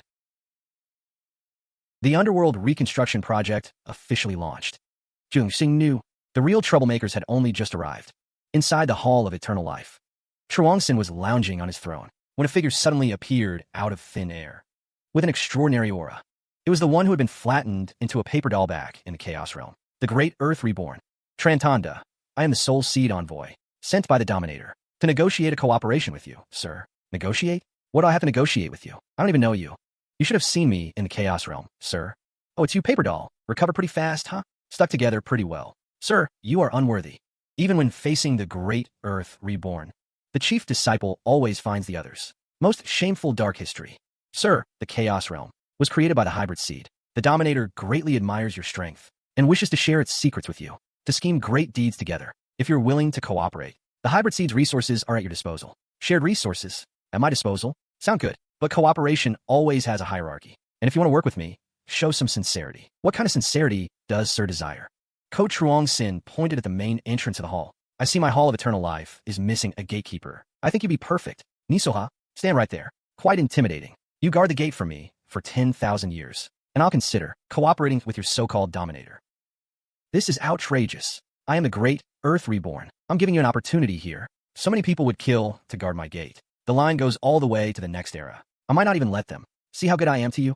All right, opportunity's given. Take it or leave it. If not, get lost. Don't bother my life contemplation. Finally, he shot Ko Chuangxin a death glare, said nothing, and vanished as light particles. Young master, you're just letting him go? The hybrid seed is mysterious and unpredictable. I am afraid. Don't worry. The bait's been cast. Now we wait for the fish to bite. He'll be back.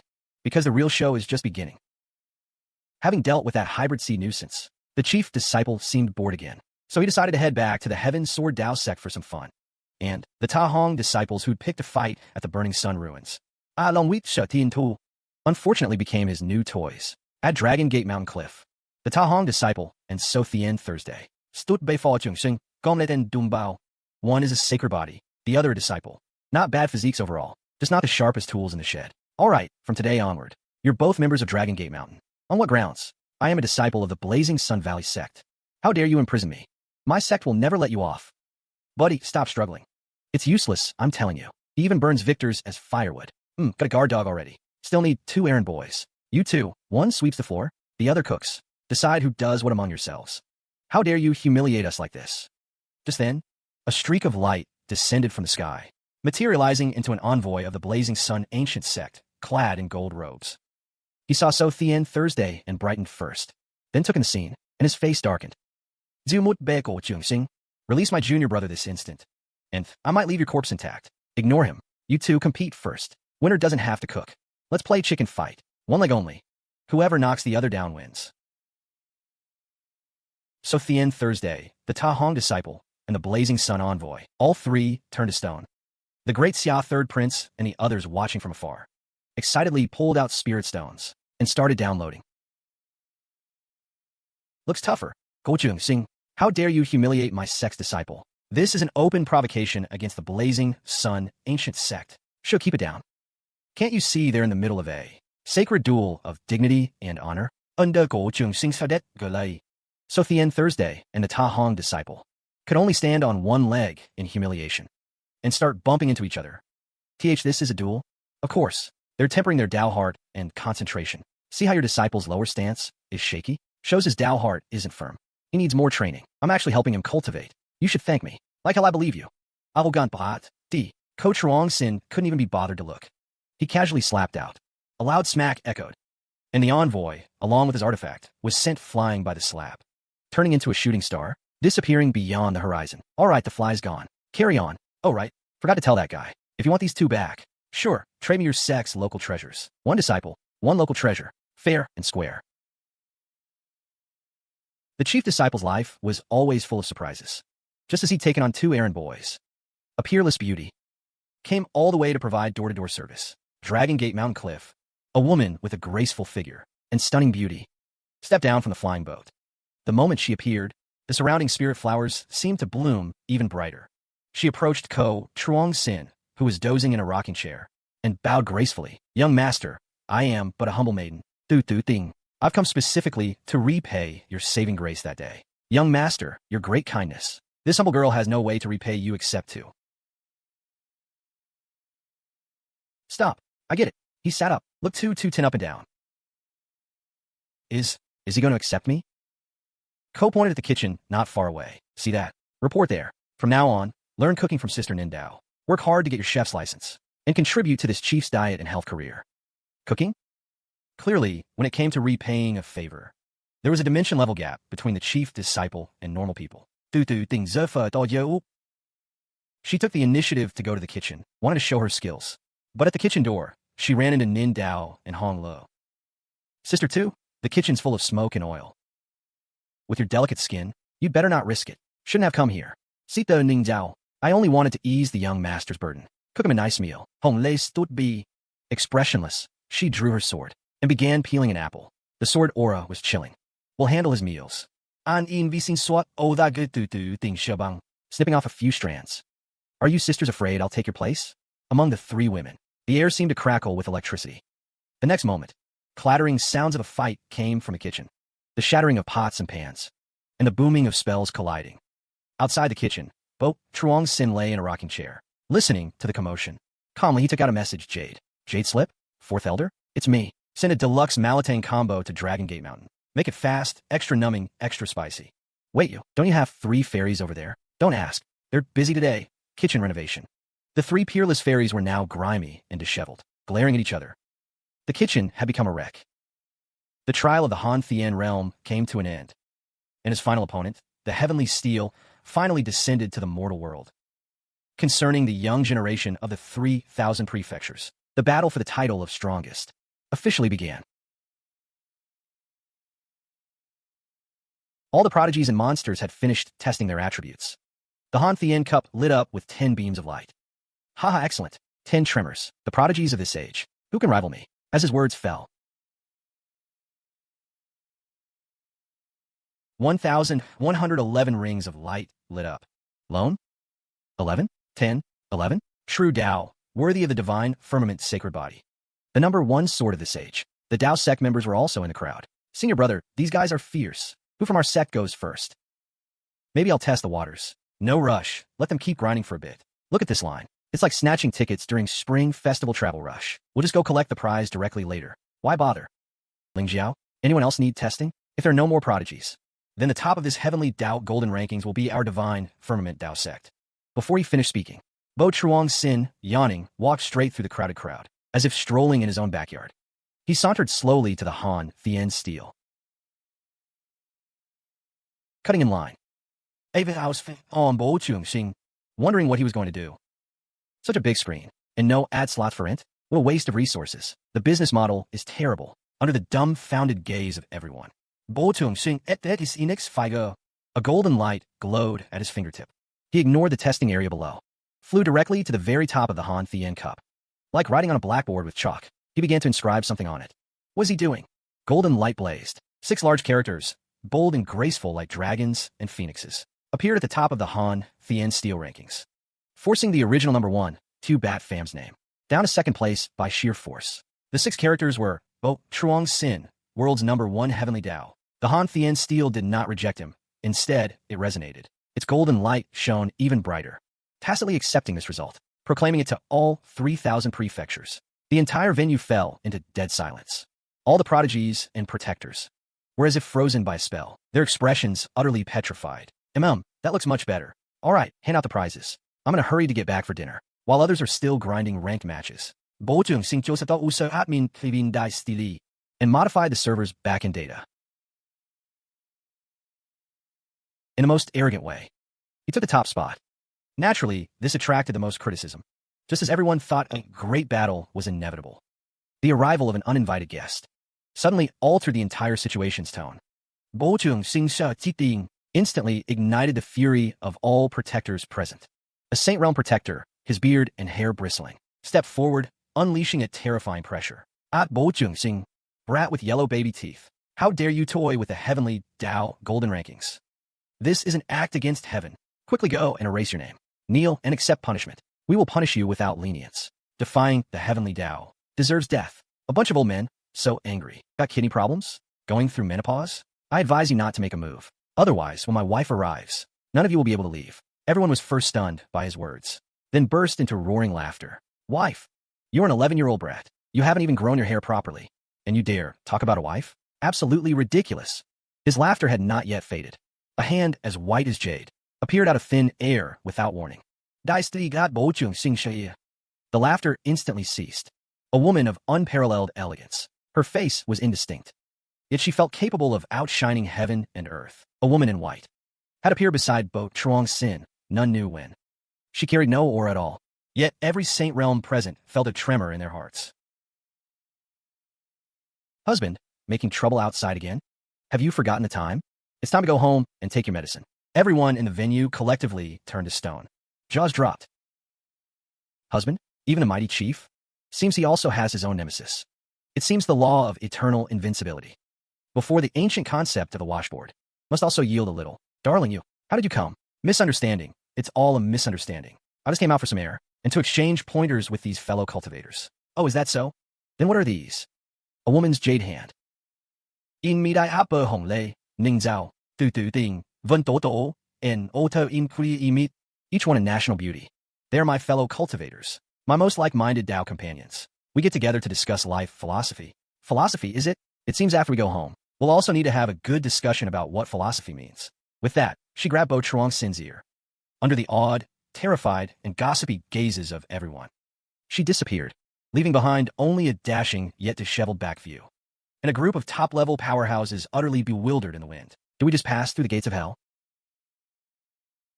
The scene of the chief being domestically abused brought great shock to everyone. But for the girls of the Heaven Sword Tao sect, beyond the shock, more than that, it was an emotion called jealousy. The Heaven Sword Tao sect members were still in a daze. Space rippled. The mysterious woman had again grabbed Bố Trường Sing's ear and stepped out of the void. Darling, can we talk about this at home? There are too many people outside. Save me some face. You two sisters are my husband's Tao companions outside, right? You look so lovely and fresh. My husband is mischievous. Thank you for taking care of him all along. You're welcome, sister, you jest. We are merely fellow sect members with him. Darling, see, they really are husband. No need to say more. I understand everything. She warmly took Hong Lu and Nindao's hands. It's rare to meet a few sisters. Why not come home with me for a cup of tea and have a good chat? Hong Lu and Nindao tried to pull away, but discovered the other's hand, as if it contained the power of a whole world. Completely impossible to break free.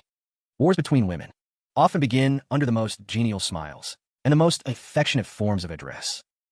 Quietly ignited, on a ship of extravagant opulence, its interior like an immortal palace. Bố Trường Sinh was sandwiched in the middle. On his left, Hong Lu. On his right, Nindao. All three sat upright and proper. The mysterious woman across from them gracefully poured tea. Husband has been traveling for half a day. You must be thirsty. Here, drink a cup of enlightenment tea brewed by your wife. Just as the cup was about to reach him, a barely perceptible spurt of blood rose up. Hong let out, appearing out of thin air. Blocked in front of the teacup. He's not thirsty, Nindao observed, and from her storage ring, took out a piece of crystal-clear pastry. Tired from the journey. Better have something to replenish your energy. The mysterious woman smiled. When the pastry was halfway there, the surrounding space twisted, and it was instantly crushed to powder. Oops, sorry. My hand slipped. Outside things aren't clean. Husband, better drink my tea instead. 3 invisible auras clashed violently within the small space. The air itself seemed to freeze. Bố Trường Sinh was caught in the middle. Cold sweat trickled down his forehead. His body stiff, not daring to move. Can I stand up and go to the bathroom? No. Sit down. Enough. You've gone too far. Do you even respect me anymore? The 3 women looked up at the same time, staring coldly at him. A spatial rift. A blood-colored sword aura. A palm print of alchemical fire. On Bố Trường Sinh. Bố Trường Sinh let old ass him and was blasted straight out, smashing through the ship's wall, disappearing into the sea of clouds. Being ganged up on by his own women is an unbearable insult, a monumental disgrace. Of course, he probably brought it on himself. But regardless, the chief disciple decided he was going to show his real skills now. Within the sea of clouds, Chuang Xin's figure rose from below. He dusted off his clothes. Non-existent dust. With a dark face, he landed back on the ship. On the deck, the three peerless beauties were sitting. Atmosphere harmonious, as if nothing had happened. Oh, husband still dares to come back. How is the view outside? Want to fly again? Don't be mad. That was our fault just now. Come, sit and have some tea. Bố Trường Sinh got him. Walked straight to the head seat and sat down. Took a deep breath. Then slammed the table. You've gone too far. Seeing him actually angry, the three women were startled. The atmosphere instantly tensed. He's really mad? Did we go too far? Interesting. Finally dropping the act, huh? Under the three women's varied gazes, Bố Trường Sinh episno suddenly sight foam and to heart-wrenching pain. Why must you fight? Why must you throw hands? Don't you know that when you hit me, the pain is in your hearts? No, wait. The pain is in my heart. He looked at the three women, with eyes full of sincerity. Each of you in my heart is as important as my left and right hands. Flesh on my palm, skin on my hand, it's all meat. How do you expect me to choose? All three women were stunned, caught off guard by this sudden, smooth operation. Left hand, right hand? That's right. Only children make choices. Bố Trường Sinh, wan dong. You are all my wings. His gaze suddenly turned domineering. As soon as he spoke, en irrésistible, terrifying aura instantly enveloped the entire scene. Trường Sinh let go, and appeared among the three women as if teleporting. He gave them no time to react. Left arm wrapping around Hong Lu and Nin Dao's slender waists. Right arm pulling the mysterious woman imperiously into his embrace. Let go. Dare to move again, and I'll spank all three of your butts. I'll apply family discipline to you three. Enough to make the heavens tremble. And now they all fell silent, though their faces still showed shame and anger. They no longer. The chief returned with beauties, but before he could enjoy it, guests from beneath the three lifestone were willing to call upon him. 10 days later, the scorching Sun Valley Sect's free and easy god's background. 7 came one day to pay respects at the mountain. It was the very envoy from the scorching sun ancient sect who'd been slapped away before. This time his attitude was much more humble, and he brought generous gifts. Elder, please rise first. We failed to recognize the true mountain before us. An offended senior gu, our sect's disciple, Tai Ching, unfortunately fell in the Bunri Remen Hall. Please consider it his own fault. This is our sect's apology gift. We hope senior will accept it with a smile. You know your place. He was your sect's disciple. Though he was wrong, he was still of your sect's blood. I wonder, Tai Ching's remains. May we take them back to the sect for burial? It's a pity, but fallen leaves return to the roots. Bố Trường Sinh was languid. As if who said he was dead, everyone turned around and saw Bố Trường Sinh yawning as he walked over. And not dead? Senior Gu, do you mean? Tai Ching is still alive? Yep, alive and well. Can eat and sleep. Can even sweep the floor. Where is he? Sothien Thursday, come greet the guests. Not far away, Sothien Thursday, dressed in a servant's uniform, was sweeping with a broom. He heard the call and wore a look of reluctance. Their eyes nearly popped out at the sight. Expressions like they'd seen a ghost, disciple of the master. Ah, forgot to tell you. I saw his bones were extraordinary, his talent unmatched. A good seedling for cultivation. So I casually saved him and accepted him as my first disciple. His Dao name is now Vu Then. He's in charge of sweeping the mountain gate. The envoy was utterly dumbfounded. His brain short-circuited. Since you're here from now on, the Bunri Remnant shop will be fully managed by this senior disciple of mine. If your Scorching Sun Valley sect wants to enter and tour, or train, or whatever, remember to buy tickets from him. We can buy tickets to go in? Of course. Seeing that you brought so many gifts today, I can give you a 20% discount. But business is business, not a single coin off the ticket price. Having resolved the historical issues of the burning Sun Remnant shop, Bố Trường Sinh turned toward another ancient forbidden zone, the demon sealing domain there. An old friend who hadn't been behaving awaited him. Sword Cloud Palace, demonic chi churned. In Mountain Patriarch Su Zongtao sat cross-legged in the void, his aura several times stronger than before, his face dripping with arrogance and smugness. Chuang Xin brought Tu Cam and appeared out of thin air opposite him. Ha, Bố Trường Sinh, you didn't expect this, did you? Not only did I not go find some Netherworld Lord, but I've taken control of the Forbidden Demon Abyss instead. Who are you? You look familiar. Tu Dong Dao. Oh, I remember now. That old dog I let go on a whim. Why not keep your tail between your legs? Coming here to wreck the place? You're the dog. Bố Trường Sinh, your biggest mistake was your soft-heartedness back then. Today, I will make you pay for your foolishness. Tu Dong Dao gata his momentum. and the demonic chi of the entire forbidden demon abyss boiled over, forming a massive demonic dragon, lashing out at Chuang Sin with claws bared. Today, I will suppress you here under the abyss, never to reincarnate. TSK, so disobedient. He raised his index finger and gently tapped the core of the abyss. The sound of something being drained away. The majestic demonic dragon froze midair in an instant, then shattered inch by inch, dissipating into raw demonic chi. The demonic chi of the whole abyss, like a popped balloon, was drained in a second. The imposing aura on Two-Tongue Dao vanished instantly. He fell from the sky like a kite with its string cut. On his body, the law chains from his past suppression reappeared. My power. Well, what did you do? Nothing much. Just took back what you borrowed. He turned to look at the stunned Tin beside him. See? From now on, he's yours. Mean it? Right? From today onward, you are the new warden of this forbidden demon abyss. Chuang Sin waved his hand, and a strip of black whip formed from law energy appeared in Tin's hand. If he disobeys or tries to run, use this to whip him hard. Don't worry about killing him. He commanded Tin to look at the whip in her hand, then glanced at the trembling old ancestor in the cage. A slightly yanderous smile slowly spread. Oh, Master Ko, Tin will take good care of him before one wave settles. Another rises. He just dealt with one rebellious backstabber, and now an unreasonable official showed up. This time, the other party seemed rather high-profile. Mortal of the lower realm. I am one of the 36 heavenly generals of the heavenly court, sent by the Jade Emperor's decree. I know. Checking the water meter? Huh? What water meter? Enough with the fancy talk. Spit out already. I'm in a hurry to get back for dinner. I represent the heavenly court, and you dare be so insolent. Chuang Sin, you have repeatedly caused slaughter in the mortal realm, at the unholy sacred land, disrupting the order of the three realms. Your sins are grave. The Jade Emperor decrees, order you to follow me to the heavenly court immediately, to walk the immortal slaying terrace, and await judgment. That it? I'm not going. You dare defy the decree. He conjured a glittering golden rope artifact, which turned into a golden dragon lunging at Chuang Sin. Refuse a toast, only to drink a forfeit. You leave me no choice. The majestic golden dragon made a sharp turn midair. As if seeing a ghost, it fled back, at an even faster speed, binding the unprepared Lord D tightly with his own rope. Wow, what did you do to my immortal binding rope? Oh my Lord D, how careless of you. Binding yourself up. Not so smooth with the job, are you? Seeing how interested you are in governing the mortal realm, staring at me every day. How about this? I'm a man of learning, so I'll specially approve you to come to my Heaven Sword Dao sect for a 3-month on-site study exchange. Study exchange? That's right. Let you see how we manage our sect. Learn some advanced methods, room and board included, and we'll even give you internship pay. Pretty generous, right? Fourth Elder, receive our guest. The first exchange student sent by the Heavenly Court. Arrange everything. Exchange student?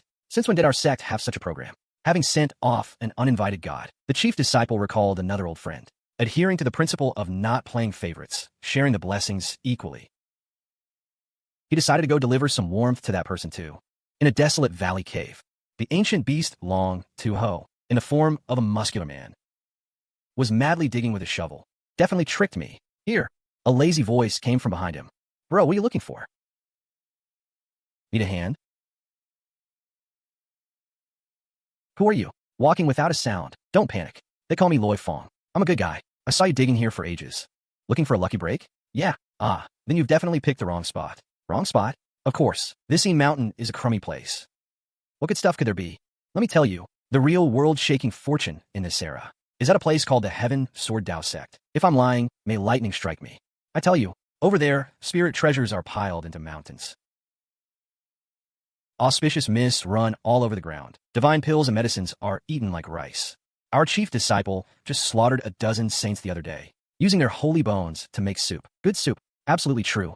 I just came from there, and couldn't bear to see you wasting your effort here. I see you have an extraordinary bone structure.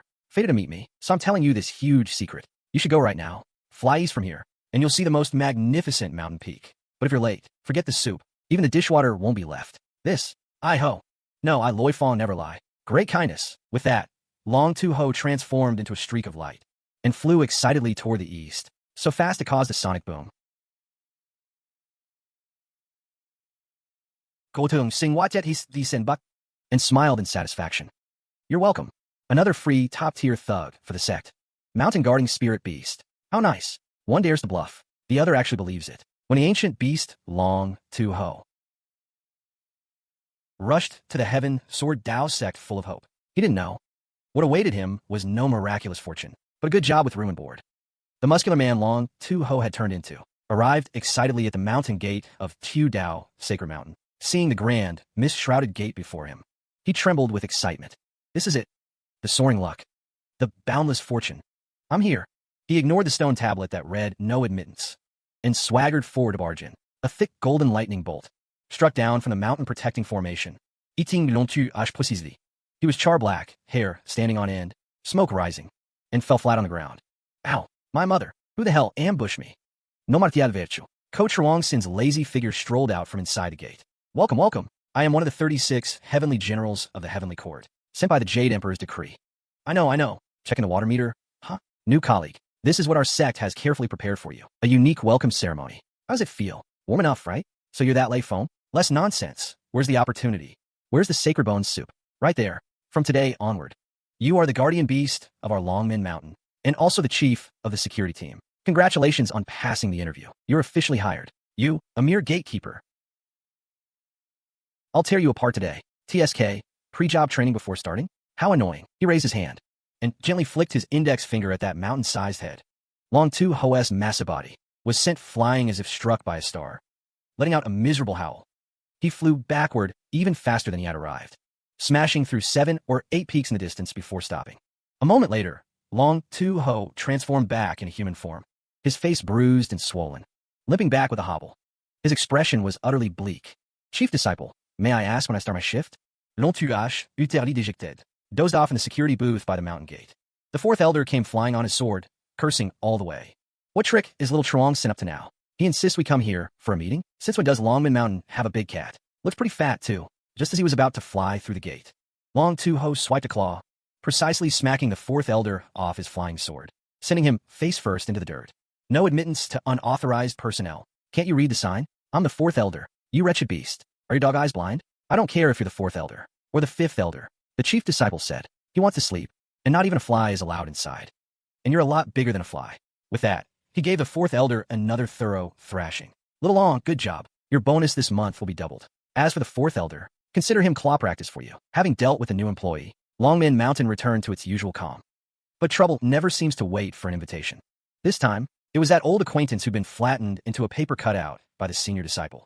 At the gate of Longmen Mountain, the figure of Trantanda appeared out of thin air. Fellow cultivators, no need to be alarmed. I come with no ill intent. I merely wish to seek an audience with the senior, Coach Chuang Sin, as he lies resting on his rocking chair. His figure drifted slowly over from the back mountain. Yo, Paperman bro, you recovered pretty fast. Glued yourself back together nice and solid. Did you come to get flattened again? Or do you want to try being rolled into a ball? Suppressing the urge to erupt, remember the sovereign's command. Bear small humiliations. You jest, sir. I come on the orders of the Soul Seed Sovereign to offer my sincerest apologies for my earlier recklessness and offense at the Chaos Heaven Realm. He presented a storage treasure chest with both hands. The chest opened, revealing all kinds of rare treasures, radiant with 1,000 beams of light. Apologizing is fine, but you bring gifts too? You make me seem so greedy. All right, I accept your sincerity. I'm a magnanimous person. I won't hold it against you. Anything else? If not, you can head back. Don't keep me from sunbathing.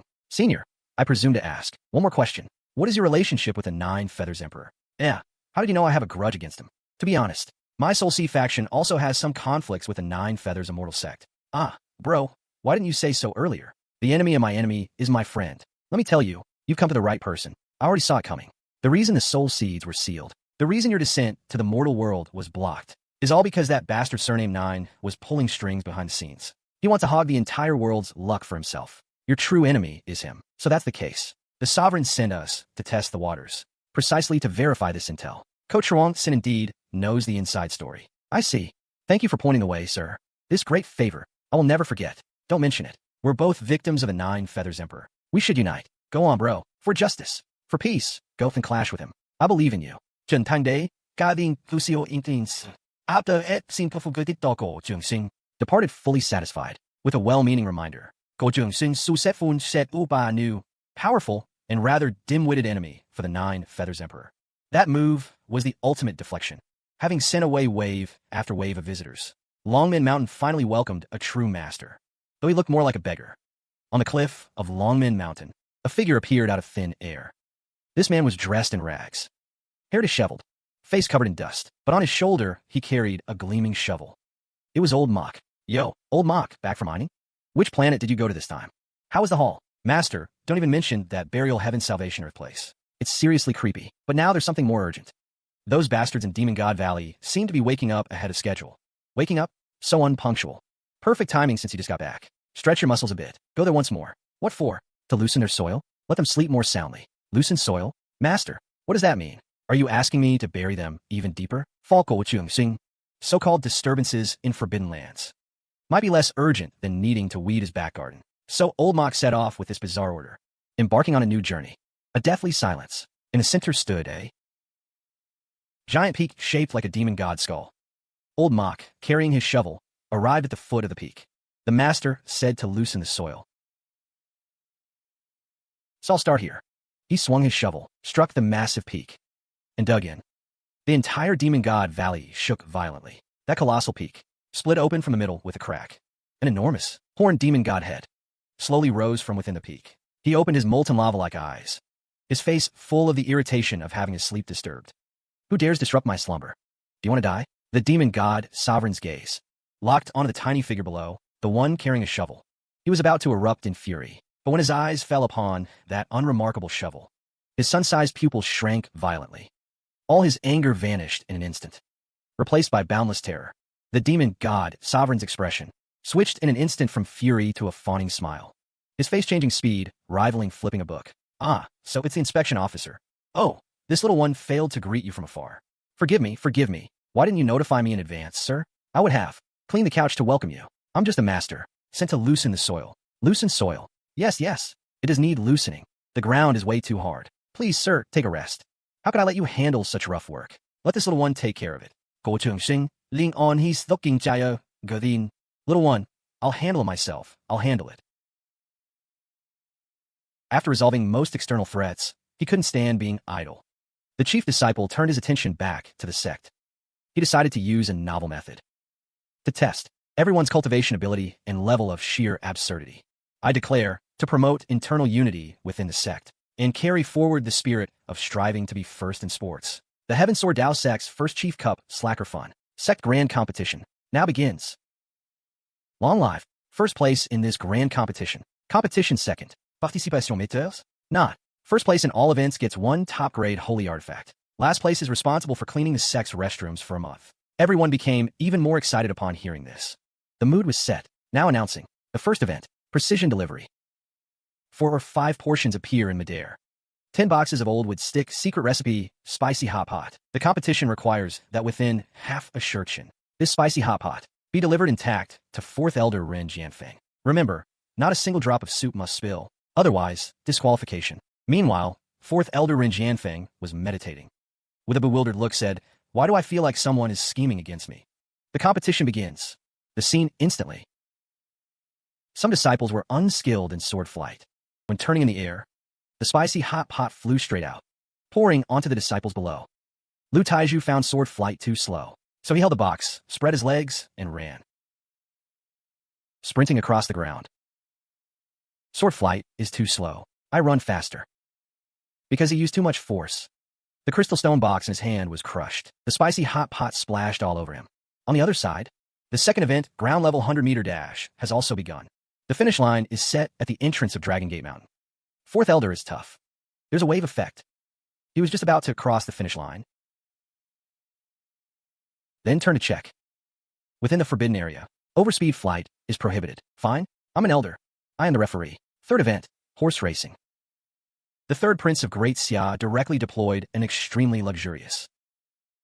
Hovering in midair, leisurely drinking tea, watching the chaotic crowd below. Haha, a bunch of mortals still racing on foot and flying swords. Bố Trường Sin's voice suddenly rang throughout the venue. Warning to player number 3. Han Gao Thien of Great Xia is using a pay-to-win pirate item, severely affecting game balance. Judged as cheating. All of his competition qualifications are revoked and fined 1,000,000 spirit stones. The extravagant, smoke-belching, absurd competition finally reached the final stage. This time, Gu Changsheng chose a location. Chosen in a place no one expected. The demon forbidden abyss, and the so-called treasure was beyond everyone's imagination. Inside the demon forbidden abyss, the Su family from Yinshan who were previously suppressed were chained to the stone walls. Demonic aura thick and sinister. Nalan Ye Lutiezu, Lin Zihua, and other disciples who entered the finals looked at the scene before them. Their calves were trembling. Big senior brother, the final is here? The treasure you mentioned isn't them, is it? Congratulations, you guessed right. The final challenge is to convert. Whoever can make these lost sheep sincerely repent, turn over a new leaf. That person is the overall champion of this competition. Everyone looked at each other in dismay. All felt this task was impossible. Lu Taiju stepped forward first, clenching his fist at a bound Su family man, with a look of kindness. Hey, hurry up and say you're wrong, or I'll punch your head off. Little brat, trying to convert us with physical methods. How about I convert you instead, and let you feel what true despair is? Nailin Jia also stepped forward, pulling out a bunch of snacks and magic treasures. Esteemed Signor, as long as you are willing to reform, these are all yours. You think this junk can buy us off? Naive, just as everyone was at a loss. Chun Xingxing, holding a white jade ginseng, timidly walked up. She looked at these hideous, demonic fiends, scared to the point of tears. Haha, another little girl. Little sister, don't be afraid. Come, let Uncle Liu. Don't be like this. Your fathers and mothers, seeing you like this, would definitely be very sad. As soon as the words fell, all the Su family demons' sinister smiles instantly froze. They seemed to have touched a string deep in their hearts. One by one, they were stunned. The next second, these murderous demons actually shed 2 lines of black tears. As they repented, the demonic aura of the entire demon-forbidden abyss began to purify. Strands of holy light descended from the sky, shrouding Chun Xingxing, forming a purification phenomenon. Chun Xingxing's cultivation level rose steadily under this power. All right, the champion is born. That's it? Just a single sentence? What else? You think I actually wanted you to teach them physics? Sometimes the purest kindness is the most powerful force. Some are in competition, some are cultivating, and some are being transformed by fate. The once arrogant Great Earth Reincarnator, Chun Xingdi, is following someone's friendly suggestion, heading to the distant and mysterious non-crossing sea. In an eerily silent cosmic void, the sea water appears in eerie black. This is the forbidden zone, the non-crossing sea. Chun Xingdi, with an uneasy heart, arrived at the boundary of the non-crossing sea. Gu Changsheng, what kind of being are you exactly? The non-crossing sea is a forbidden zone that even the Great Earth fears. You made me come here. Is this a punishment? Or was there another meaning? He took a deep breath, bowed to the pitch-black sea surface. I, Chun Xingdi, following Senior Gu Changsheng's orders, come to the non-crossing sea to accept punishment. As soon as the words fell, beneath the still sea surface, an eye as huge as a star slowly opened, staring coldly at him. A terrifying will that could freeze the soul descended. Under this will, Chun Xingdi felt himself as insignificant as dust, but he still forced himself not to kneel. What did you say? Senior Gu made you come to accept punishment? Yes, no matter what punishment, I will bear it all. The huge eye blinked, seemingly full of confusion. The next second, that terrifying will vanished without a trace, replaced by an emotion of extreme deference and fear. Oh no, is Senior dissatisfied with me? He actually sent you to me to be punished? This is a warning to me. Quick, invite the honored guest in. The black sea surface parted, revealing a path deep within. Chun Xingdi was completely dumbfounded. I shall know how the guest, not punishment. What is going on? Chun Xingdi followed the path to the core of the non-crossing sea, a space formed of endless primordial power. A blurry silhouette whose face could not be seen. Bowed to him with utmost respect. An honored guest has arrived. I fail to welcome you from afar. How has Senior been lately? Senior is doing well. The ruler of the non-crossing sea sighed in relief. Then, offered a sphere radiating endless Tao aura. Honored guest, this is the opportunity Senior prepared for you. One of the core essences of the non-crossing sea. Senior specifically instructed that. Says your Tao heart is damaged. Let me warm it back up for you. Give me that, yes. Senior, no, milord. No, honored guest, please take it back. Otherwise, when Senior gets angry, little me can't bear the blame. Trantonda looked at this heaven-sent opportunity before him and recalled Ko Truong Sin's "You're so noisy" face. A bolt of lightning struck his mind. I've seen the light, fully enlightened. Senior smushed me into a paper cutout to grind down my arrogance. Made me cross the sea without a boat to forge my courage. This colossal fortune was even meant to patch on my Tao heart.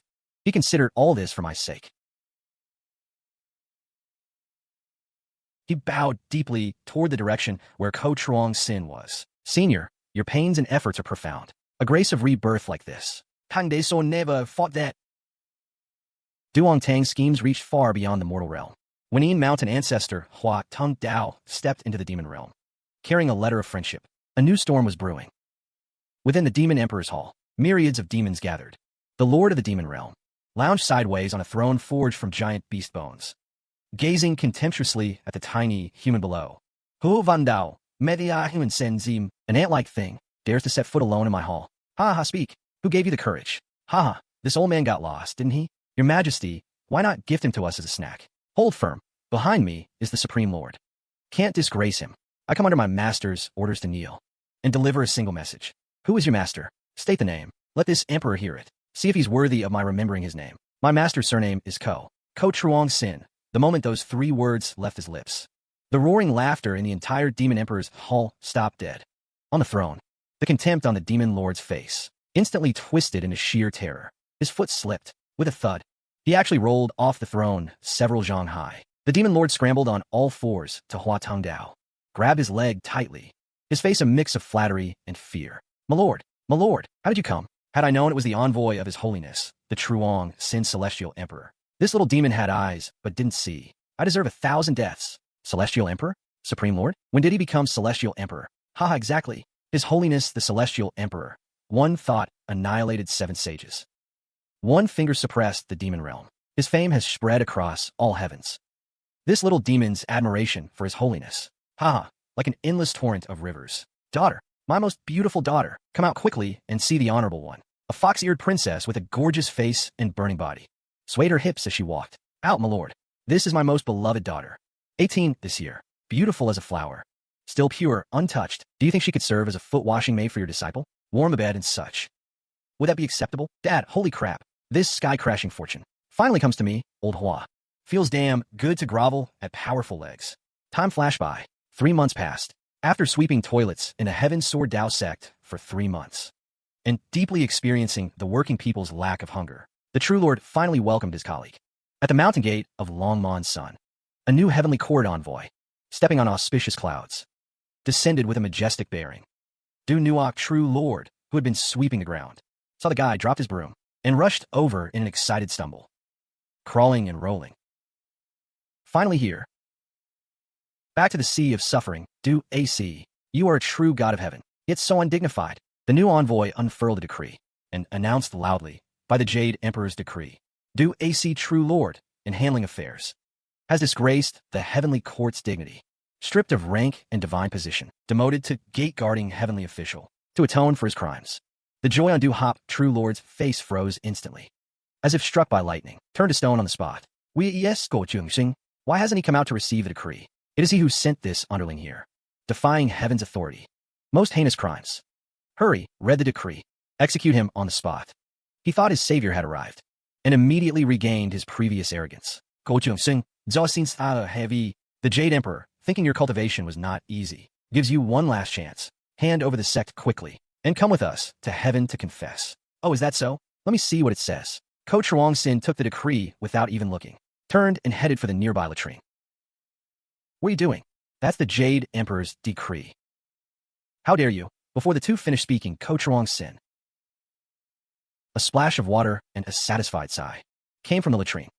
A moment later, Ko Truong Sin walked out of the latrine looking refreshed. Empty-handed. Where's the decree? I've finished reading that thing. Not well written. Utter nonsense. Also go back and tell your Jade Emperor to use a softer material next time. This gold leaf is too hard. Kinda chafes my butt. The new envoy and Du AC True Lord heard these words, as if they heard the most terrifying curse in the world. Both bodies stiffened at the same time, then petrified inch by inch from the feet up, finally turning into 2 statues, scattering into countless specks of dust in the wind. Before they dissipated, their faces still wore extreme shock and disbelief. Mr. Jung, you've killed 2 more people from heaven. No problem, they have plenty of officials. Losing 1 or 2 won't hurt. Come on, let's eat. The heavenly envoy fled in panic. The chief disciple's fame spread wide again. But for the girls of Longmon's Sun, they were more curious about this all-powerful master. Just what kind of past he had. What's this? There's a strong imprint of his aura on it. Inside is a picture album. Open it and take a look. Nin Dao, nervous and excited, opened the first page of the album. The painting was of a stunningly beautiful woman. It was Van Tatu, the Ghost City Lord. Exquisite brushwork, lifelike.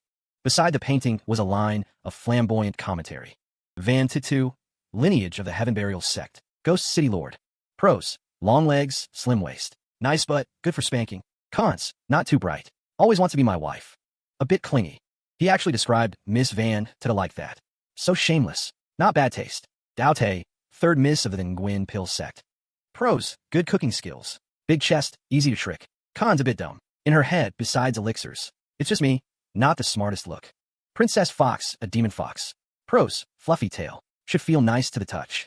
Cons, different species. Requires research into cross-species reproductive isolation. Finally, they turned to 2 more pages. A picture of themselves.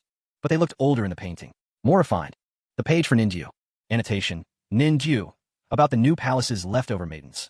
Pro, very wife material. Gentle and considerate. Suitable as a cook and housekeeper.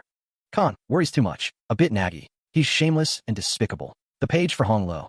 Anotino, Hong Lei. A violent woman of unknown origin. Pro, good at fighting worry-free. Con, sabido en tendencies. Recommendation, spank often. For physical therapy. Just then, Bố Trường Sinh, bleary-eyed, pushed the door open and entered. What are you looking at? So absorbed, he saw the album in their hands. His eyes lit up. Huh, how do you like my sketchbook? Pretty good, right? This is my life's work. He didn't notice their increasingly dark faces. Long time no update. Perfect timing, you two strike a pose. I'll update your portraits to the latest version. Ninju and Hong Lu exchange a glance. Both showed a kindly smile.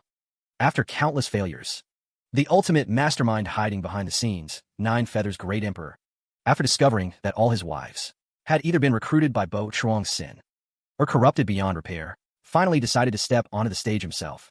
Above the Shiri prefecture, space was torn like glass. A figure wearing an imperial robe, an infinitely majestic silhouette, slowly stepped out. His imperial presence was overwhelming. Wherever he passed, the laws of reality submitted. The figure of Bố Trường Sinh was pulled by an invisible force and teleported before him. Bố Trường Sinh, so as you know, from a moment you stepped into Heaven Sword Dao Sect, everything you've experienced has been within my calculations. Oh, really? Then you're quite something, dear. He clapped perfunctorily. The Lord of the Demon Realm is my pawn. Soul Seed Master, made a pact with me.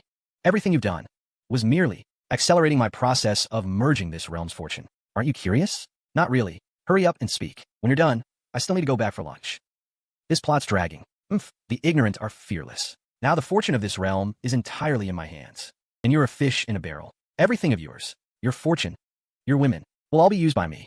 Ha. Reign-seeking great emperor laughed triumphantly, as if he already saw his future as the sovereign of the world. After Litzdan, Bố Trường Sinh threw away the fruit pit, actually started applauding in earnest. Clap, clap, clap.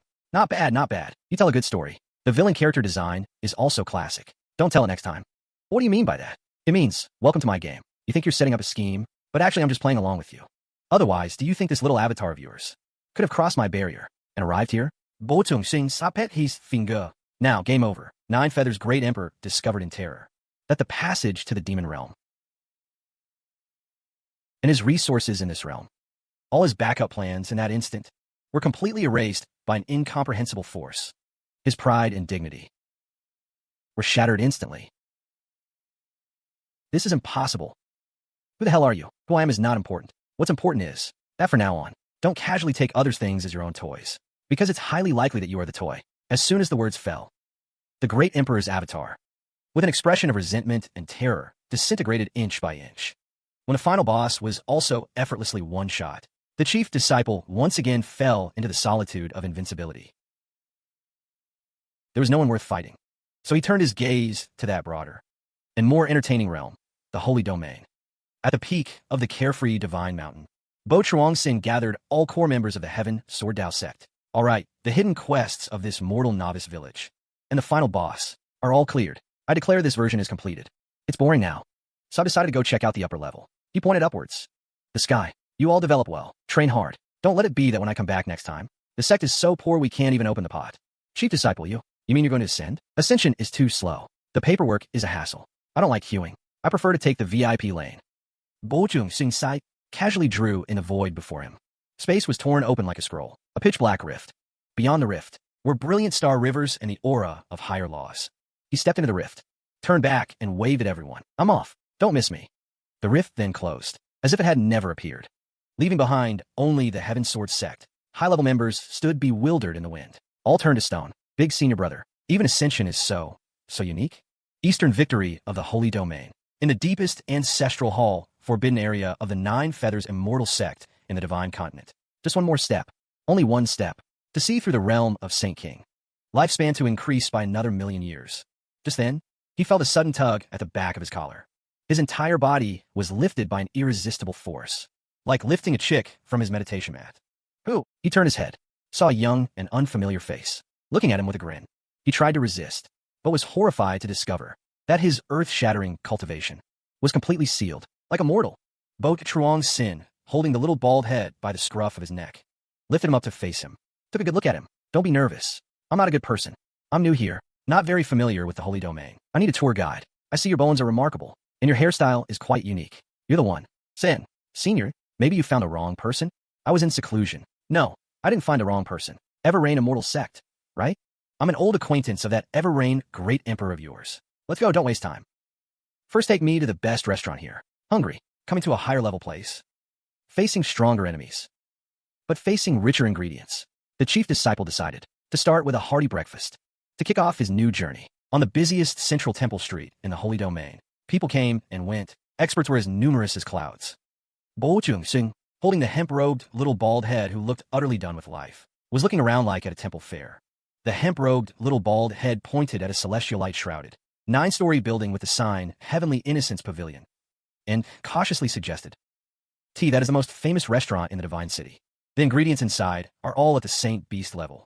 Trong Sin didn't even look, waved his hand, and headed straight for a street corner. An unremarkable breakfast stall. Not going to that kind of place. Crazy expensive, just for ripping off suckers like you. I just have a taste for this. Behind the down-to-earth stall, an ordinary-looking old man with a white beard was busy working. Boss, give me a bowl of tofu pudding, extra soy sauce, cilantro, and pickles, and 2 fried dough sticks. Kid, you don't know the rules. This shop has only sold sweet tofu pudding for tens of thousands of years. What? Tofu pudding sweet? What kind of heretic nonsense is that? Salty is the orthodox way. Sweet is what soothes the soul. Salty is heretical. A decisive battle over a matter of utmost importance was about to erupt on the streets of the Holy Domain's divine palace. Trong Sin and the stall owner were locked in a debate over the question of celestial cuisine. Oh no. This old man is a famous eccentric in the divine capital. His strength is unfathomable. Senior, why are you picking a fight with him? Kid, if you keep messing around, don't blame me for being impolite. A terrifying, extreme Saint King's aura of intimidation exploded from the stall owner. The surrounding customers were instantly blasted away. All the cultivators on the street felt a suffocating pressure. On my turf, you follow my rules. If I say it's sweet, it must be sweet. Ant, the little bald head, was so scared he was about to collapse. Yet, Bố Trường Sinh, at the center of that pressure, didn't even have his clothes ruffled.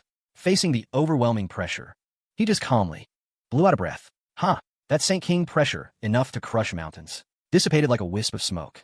Bố Trường Sinh looked at the stunned stall owner and repeated, with utter seriousness, word by word, I'll say it again. Salty. The stall owner's anger vanished instantly, replaced by endless terror and shock. The ladle in his hand fell to the ground with a clang. The next second, with lightning speed, his attitude extremely humble. Senior is right. Salty is the orthodox way. Sweet is all demonic heresy. Senior, please wait a moment. I'll add 2 extra scoops right away. Our shop's secret 10,000-year minced meat. Having solved the food problem, the chief disciple finally remembered another purpose of his trip. Inspecting the overseas branch, the Eastern Wasteland Dao sect of the Holy Domain. A godforsaken place of barren mountains and wild ridges. Kai Ham Lao and the Tai Hong disciples were leading a group of newly ascended, resentful new disciples working with great enthusiasm. Some were carrying bricks. Some were slacking off.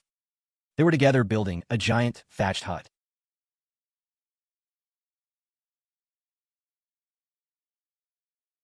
A dignified Saint Lord of the lower realm, after ascending, actually have to carry bricks? Where's the justice in that? Stop the nonsense. The sect is newly founded. Everything is in ruins. We need to build up. You adding a brick or a tile to the sect is your honor. Quiet down. Whoever keeps arguing, no dinner. Just then, Bố Trường Sinh arrived with the little bald head in linen clothes, appearing out of thin air before them. Yo, you two are busy. Little master. What brings you here? Master, you've finally come. If you hadn't come, we'd be living in caves. So this is your future sect's main hall? The design is quite unique. Warm in winter, cool in summer, and eco-friendly. Heaven Sword Dao Sect, Holy Domain Branch. A team gathered with Sword Dao prodigies and hidden ancient monsters. Their initial startup office environment particularly emphasized a primitive ecology. Master, you flatter us. Mainly, the budget is tight. Short on manpower. No big deal. Everyone step back a bit. Don't get caught in the crossfire. The crowd didn't understand, but they all stepped back. Bố Trường Sinh walked to the center of the barren mountain and snapped his fingers at the ground beneath his feet. A deafening sound, as if heaven and earth were cracking, and the entire bare mountain range began to shake violently. Changes ensued. One after another, immortal energy-shrouded jade towers rose from the ground. Waterfalls of concentrated spiritual energy cascaded from the sky. Countless immortal cranes and spirit deer appeared out of nowhere, dancing and calling among the mountains. In just a few breaths, a bare mountain had transformed into a paradise that could rival any top-tier sacred land. Kai Ham Lao, the Tai Hong disciples, and all the new disciples were petrified. Their mouths were wide enough to swallow their own fists. They had witnessed a miraculous act of creation. All right, fully furnished with premium decoration. Just move in with your bags. Any other questions? No more questions. Master is a divine being. Bố Trường Sinh. With a casual gesture, a huge plaque appeared above the mountain gate. On it were 5 bold, dragon-flying characters. Number 1 under heaven. All right, grand opening. Good luck. New home, new atmosphere. But trouble soon followed. Where there are people, there's a Jianghu. There are always some blind ones from Heaven's Sword. At the new mountain gate of the Tao sect, an elder from a nearby, second-rate sect flew in on his sword. He saw the sect's grandeur and thought it was the Northern Shadow, and then deliberately controlled his flying sword to fly crookedly, heading straight for the mountain-protecting formation. When he was still 3 feet from the formation, he let out an exaggerated ah, and then fell off his flying sword with elegant posture. Ouch, someone attacked me. Heaven's Sword Tao sect is bullying others with their power. They ambushed me with their formation. My leg is broken. Io. Tai Qianlong heard the commotion and came rushing over. Seeing the scene, he frowned deeply. This guy's sick. Scamming even a celestial sect? Bố Trường Sinh an so santa o. Seeing this, his eyes lit up instantly. Interesting. In the holy domain, you can still encounter such a professional talent. Your sect must give me an explanation. Without 1 million saint-grade spirit stones, plus 3 9 revolution soul-returning pills, this matter won't be settled. Bố Trường Sinh looked at him, suddenly clutched his chest, his face turning deathly pale. His body started shaking. I can't take it. What's wrong with you? I have a congenital heart condition. I can't stand ugly things. The way you were scamming just now was too ugly. It scared me. My Tao heart has suffered a great, irreversible trauma. Tai Qianlong and the Tai Hong disciples instantly understood. They immediately started acting. Master, you can't be hurt. You, how dare you scare our master? Old Tai, quickly help me up. No. 2 million saint-grade spirit stones for emotional damages. I'm afraid I won't be able to get up. The scamming elder was completely dumbfounded. He watched the performance, 100 times more professional than his own, and for a moment forgot he was supposed to be the one scamming. The sect got on track, but the matter of disciples' growth became the chief's new toy. Thus, a unique, large-scale reality show program, Leftover Transformation, officially started filming. The most primitive northern wasteland mining area environment. Spiritual energy sparse. Lam Tu Hoa, the third prince of Great Xia, Nap Lon Kiet, and the other pampered young masters, now dressed in miners' uniforms, each holding a pickaxe, with expressions of utter despair. Big senior brother, are you sure? This is our worldly experience training? I came to work a reformed through labor sentence. I, the dignified prince of Great Xia, future son of heaven. I'm digging coal. Wrong, this isn't coal mining. This is tempering your mind, letting you experience the hardships of the lower class. Go. When you've mined 100 points, you'll graduate from the high-class Sacred Sutra. With that, Bố Trường Sing's figure vanished, leaving the group standing in the wind, bewildered. Days later, Lam Tu Hoa and the others were serving tea and water. Noble immortals, please rest a while. Ever since you arrived, our mine's KPI for this month has been exceeded by 300 times. Lu Titju, Baichist, was using his holy physique as a drill bit, boring into the mine wall. The efficiency was astonishing. The third prince of Great Xia, meanwhile, used spells to control over 100 pickaxes, all working simultaneously. Meanwhile, the remaining Royal Etiquette Academy construction dragons from Central Spirit City, the Tai Hong Disciple Oldwood, and other big shots, wore grossly ill-fitting tailcoats, and were taking a lesson. Sir, how many times must I say it? When drinking tea, use 3 fingers to elegantly pinch the cup handle. Grabbing the whole cup like that is barbaric. Rude. He walked over to the Tai Hong disciple, watching him tear at the 8-rank sacred beast steak on his plate with his hands, trembling all over. Brave sir, steak should be eaten with a knife and fork. Knife and fork, not your hands. That's the behavior of a savage. Annoyed, the disciple casually threw a punch, and the nagging noble teacher was sent flying, embedded into the opposite wall, leaving only a struggling human-shaped outline. The academy principal, a sacred king-level cultivator, rushed over upon hearing the commotion. Saw this, and was furious. Who? Who dares to do this in my academy? The Tai Hong disciple turned and threw another punch. The principal's roar cut off abruptly. He too was punched into the wall, hanging side by side with the teacher. Impossible to pry out. Anyone else have an opinion on how to eat? While the disciples experienced life in the sacred realm, also set out on his long business trip. First battle, Underworld sword. Bad, I'm really bad. Above the hall, paved with real white bones. The unfathomable Underworld sovereign sat on his throne. Below, a trembling human soul. Hua Tongdao, what fiend are you? How dare you trespass into the Underworld domain? State your name. I am the King of Death. No, Sovereign, this old man's soul looks tasty. Why not? Hold him down. I came on behalf of the Venerable One. Can't back down now. Hello, I'm a courier. There's a package here from Mr. Ko Truong Sin. Please sign for it. Bố Trường Sinh. Never heard of him. Some nobody dares make me sign. Seize the package. Throw him into the 18th level of hell. Several ghost kings grinned menacingly as they approached. Hua Tongdao was terrified out of his wits. He quickly pulled a small black flag from his bosom. Dark chaos. Flag, wait. Don't attack. I have a token. This is the token. The moment the Underworld sovereign saw that flag, the sneer on his face froze instantly, as if he'd seen a ghost. Oh wait, he himself was a ghost king. He looked like he'd been struck by lightning, his massive body shuddering violently. With a thud, he actually rolled off his bone throne. The Underworld sovereign scrambled over to Hua Tongdao, grabbing his leg in a bear hug, his posture even more obsequious than the Demon Realm's ruler. Sir, why have you come? I truly didn't know. This was a delivery from the Venerable Truong Sin. The Emperor Venerable got promoted again. What exactly is this token? Works like a charm. Sir, look, the Venerable Emperor.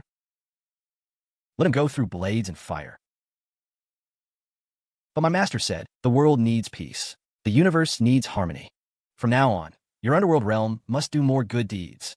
And stop causing trouble. Understood, understood. Tomorrow I'll organize all ghost kings to study the 8 virtues and 8 shames.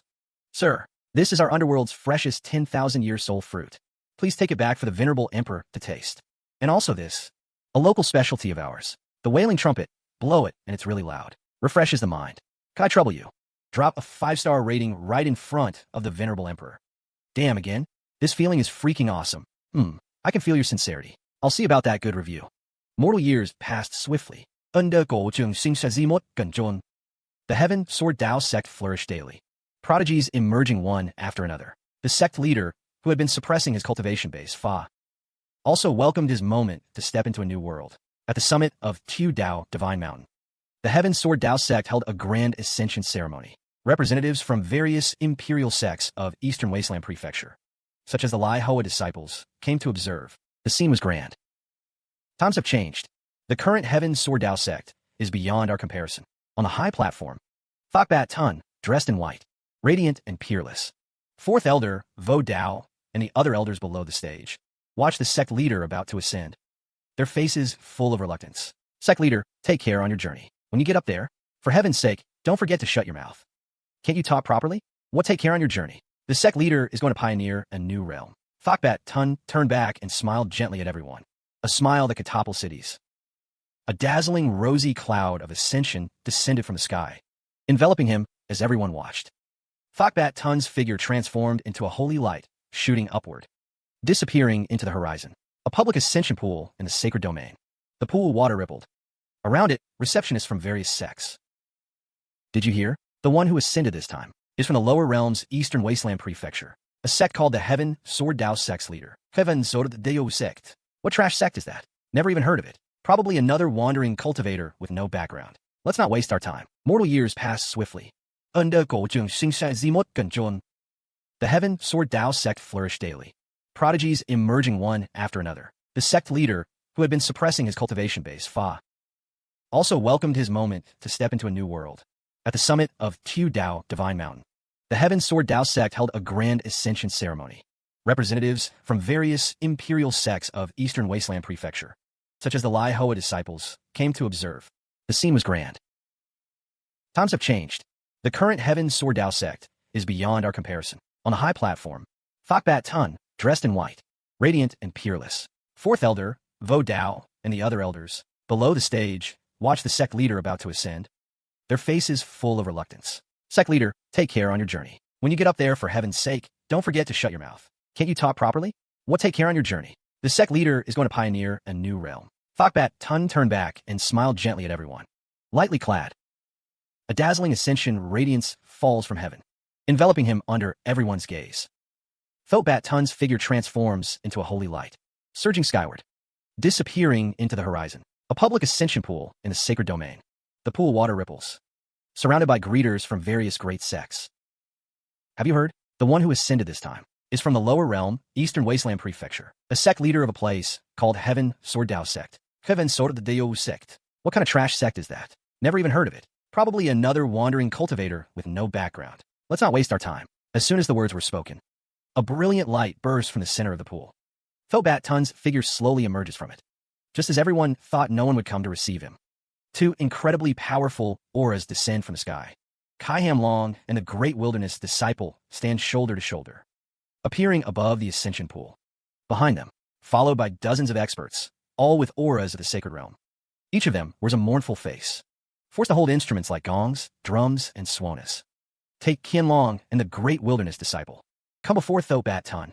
Together bow and salute. We welcome the sect leader's ascension. The group of sacred realm experts behind them, under the kindly gaze of the Great Wilderness Disciple, can only start beating drums and gongs with tears in their eyes, blowing festive swanas. Take Qian Long clears his throat, addressing the greeters from other sects who are already scared stiff. Announces loudly, thanks to all fellow cultivators for gracing us with your presence. Today, the Sacred Domain branch of Heaven Sword Dao Sect is officially established. Grand opening, great fortune. Welcome, everyone. And the sects behind you are welcome to send gifts and congratulations. The greeters inside watch this bizarre scene, all trembling in fear, not daring to breathe. Some are expanding territory in the Sacred Domain. Others are toiling diligently in the Forbidden Zone. Old Mu, the most mysterious man of Heaven Sword Dao Sect, is carrying his divine artifact, the Iron Shovel, carrying out a sacred mission in the Divine Demon Valley. Divine Demon Valley. Old Mu halves his shovel, humming a tune, diligently and earnestly. Wherever he passes, the earth is turned over completely, as if plowed by a giant harrow. Two minor gods on patrol hide in the distance, peeking and poking their heads out. Hey, look, that old man is still digging. He's been digging for almost a month. What exactly is he doing? Who knows? Some lord ordered him to dig up white bones. Just treat it as hiring a gardener. Old Mu wipes his sweat. He strikes hard and digs down. What's this? So hard. He scrapes away the soil and digs out a glittering stone covered in inverted fortune runes. TCH, another lousy stone like this. Hard as hell, and not even rare. He casually tosses that chaos divine stone, enough to drive the world mad, into the sack behind him for junk, and ignores it. Just right to take back and prop up the Lord's table leg. He strikes again, digs up a huge metal chest. Old Mu pries open the chest. Sees inside, well, neatly arranged, countless divine pills and earth pills. Wow, so many sugar beans. He grabs a handful and stuffs in his mouth. Crunch, crunch, he starts chewing. That's okay. Just a bit hard on the teeth. Old Mu, in the Divine Demon Valley, carries out a carpet-style, soil-loosening operation.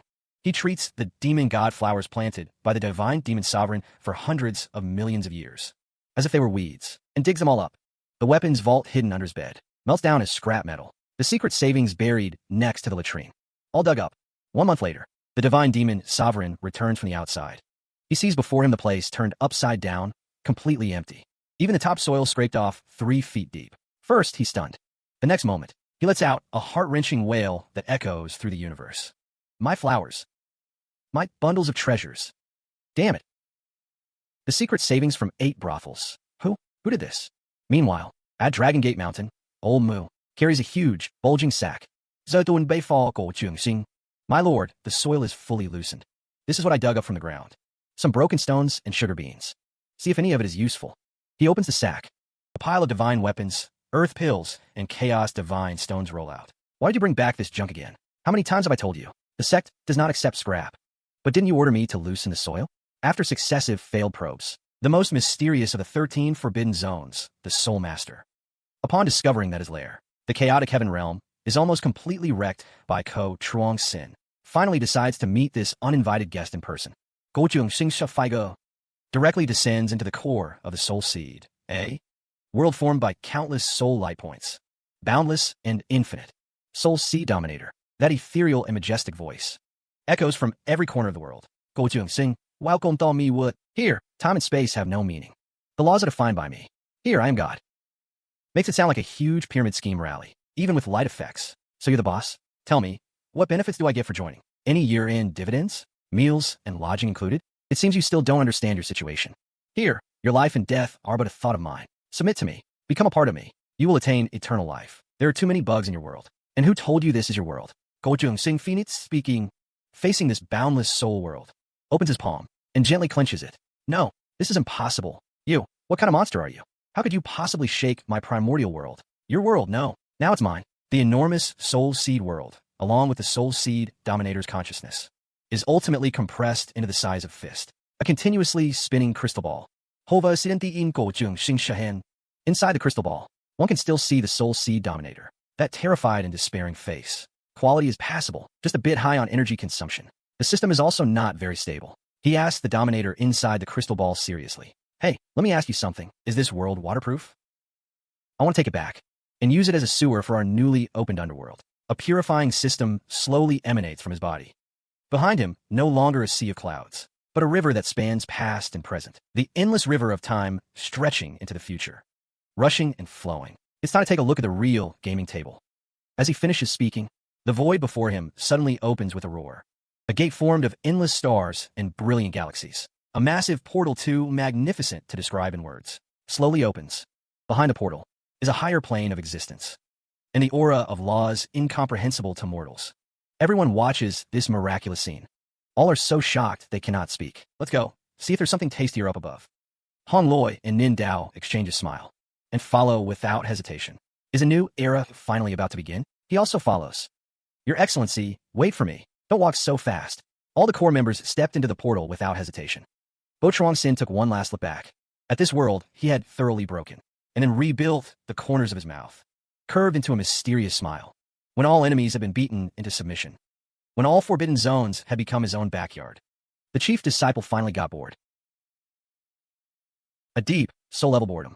So he decided to switch to a higher-level map and keep playing. Atop the carefree divine mountain, the sea of clouds churned. Bố Trường Sinh gathered all the core members. Hồng Lê, Ngưng Giao, Lâm Từ Hòa, Nạp Lan Kiệt, Lưu Thiết Chủ, Lão Mộc, Thác Bạt Tôn, Tề Kiến Lỗi. All right, all the quests in the newbie village and the first expansion pack are done. As for the hidden boss, I've decided. We're going to new map.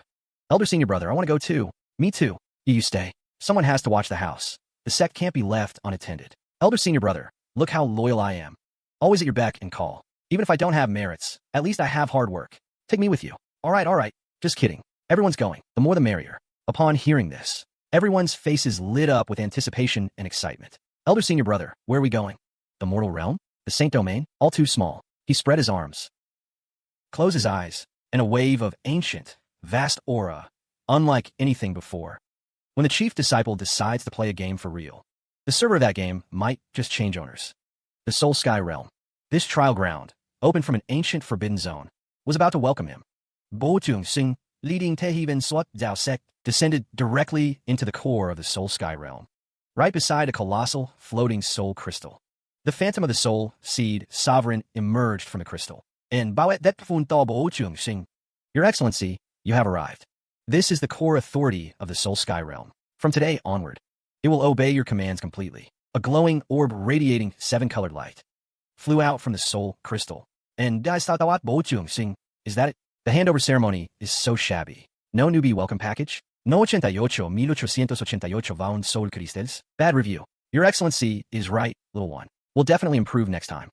Fine. Seeing how sincere you are, I'll manage this dump for you for now. He grabbed the orb, and an invisible will instantly spread across the entire Soul Sky Realm.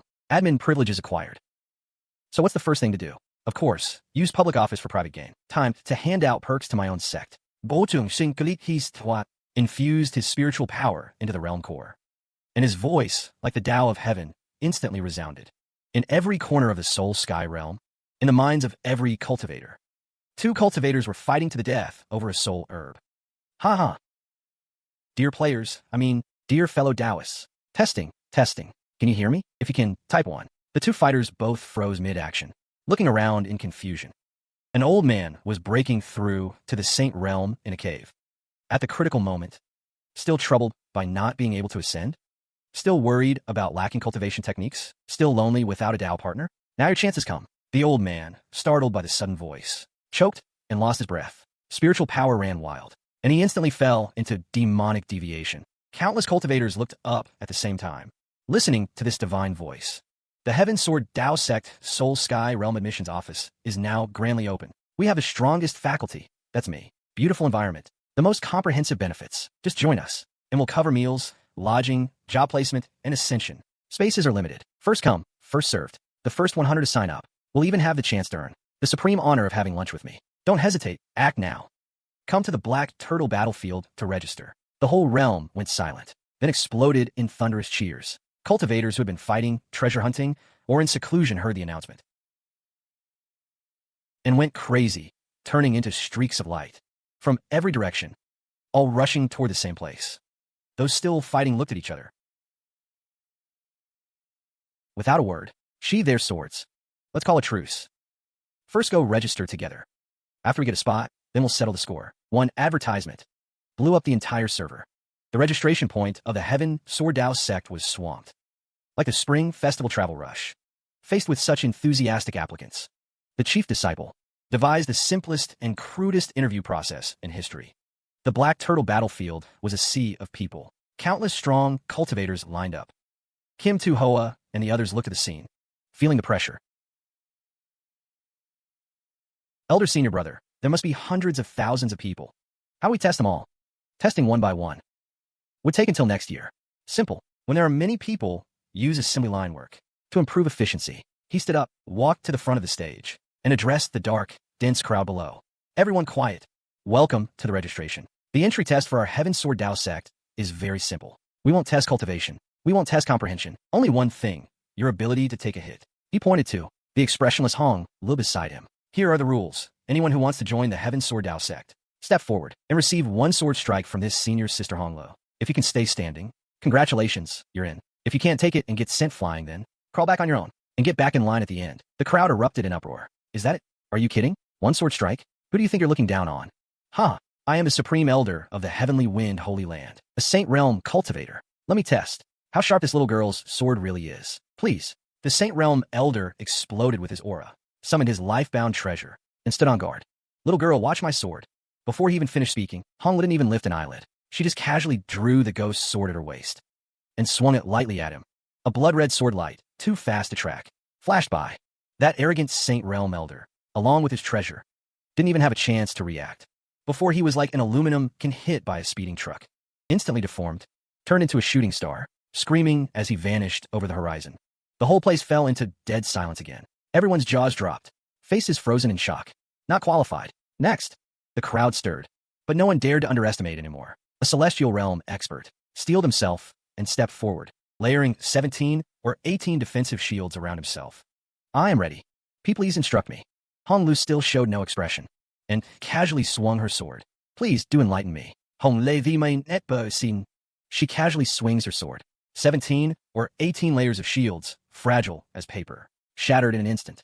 That celestial realm expert also turned into a meteor, vanishing beyond the horizon. Unqualified. Next. Hurry it up, all of you. I still need to get back for dinner. Don't dawdle. After a brief silence, all the cultivators snapped out of it, far from backing off. They pushed forward even more frantically. Holy crap, this sect is insane. Even the gatekeeping senior sister is this badass. I have to get in. Don't push, don't push. Let me take the sword first. The Heaven Sword Sect's ultimate technique has completely turned the order of the Han Thien realm upside down. Some innocent bystanders were mercilessly caught in the crossfire in an extremely secluded corner of the Han Thien realm.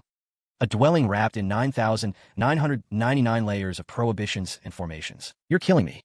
Hua Binin, inheritor of the Dog Dao, was looking at his masterpiece with satisfaction. Perfect. With his 10,000-layered grand formation, even the Supreme Qilin won't be able to find me. I, Hua Binin, can finally in this Han Thien realm safely lie low until the end of time. As his words fell, the entire cave dwelling suddenly shook violently. Walls cracked open. The formations he had meticulously set up were collapsing and exploding like dominoes. Layer after layer, the roof of the cave dwelling was directly blown off by tremendous force. Hua Bin looked up and saw a figure at the horizon. Some cultivator struck flying by Hong Lu turned into a meteor, flying past, grazing his scalp. My formations, my prohibitions, my home, which I painstakingly, diligently built over 800 years. Hua Bin An's eyes turned bloodshot, his hair bristling with rage. Who on earth has no martial ethics? Launching a sneak attack? I'll fight you to the death today. He summoned his life-bound treasure, the Myriad Things Mirror, and stormed off furiously toward the source of the battle disturbance, the Black Tortoise battlefield. Charging over, Hua Bin arrived at the Black Tortoise battlefield radiating murderous intent, and saw the bizarre sight of a sea of people lining up to get beaten. He was taken aback at first.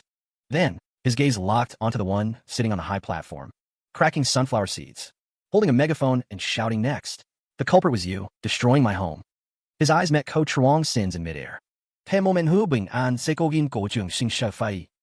All his fury, murderous intent, and grievance were doused like a bucket of ice water poured over his head, extinguished in an instant. He remembered not long ago, that guy who was slapped into a paper-cut person, the great Earth Rebirth cultivator. The anger on Hua Bin An's face visibly transformed into humility and respect, even with a hint of fawning smile. You there, cutting in line? Go to the back and wait your turn. Senior, it's a misunderstanding. A huge misunderstanding. Please continue, you're busy. I'm just passing through. Yeah, just passing by to watch the excitement. Holy moly, why is it this scourge? Good thing I reacted quickly. Almost ended up keeping that paper-cut guy company. Who are you? Cutting in line? Go to the back. Oh, I saw you sneaking around. Your formation skills seem decent. Come, don't just pass by. Help our sect design the dormitory for newly recruited disciples. The mountain-protecting grand formation must be sturdy and durable. Most importantly, soundproof. Yes, senior. No problem, senior. The Heaven Sword Dao sect's domineering actions not only attracted the dog Dao inheritor, but also brought a man overflowing with a sense of justice. A Confucian scholar brimming with knowledge decided to use knowledge and reason to enlighten these mortals. Holding a scroll, a fox immortal scholar with a refined demeanor, accompanied by his alluring fox immortal Dao partner, pushed through the crowd and arrived before the high platform. He made a solemn bow to Ko Chuang Sin, speaking with righteous indignation.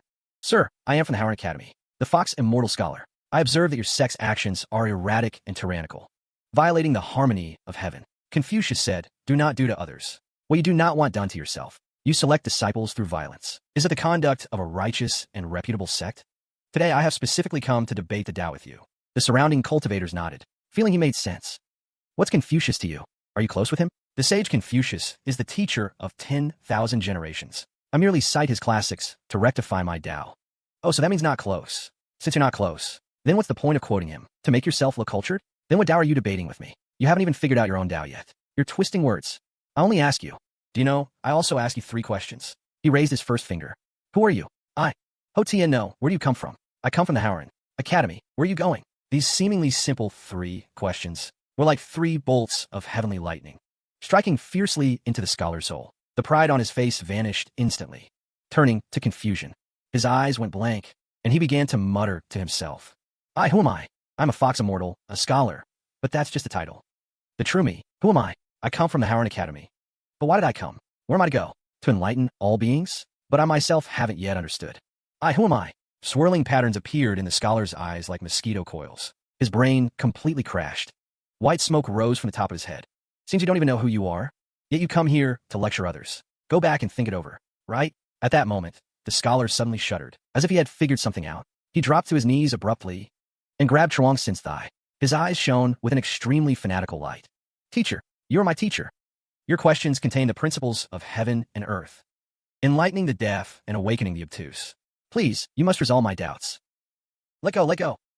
Man to man, no touching. If you don't let go, I'll call harassment. The scholar's fox immortal Dao partner couldn't stand it anymore. Walked up, grabbed the scholar by the ear, and dragged him away. Before leaving, she even winked at Ko Chuang Sin.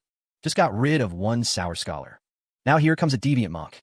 The eccentrics of the Han Thien realm all seem to have a particular fondness for the Heaven Sword Dao sect, insisting on coming to their doorstep to seek some validation. At the newly completed mountain gate of the Heaven Sword Dao sect, a monk draped in a kasaya, with a solemn and dignified appearance, slowly approached. Strangely, behind him, followed an army of 10,000 ghost soldiers, seductive ghosts, and ferocious ghosts of all kinds, forming a ghostly legion.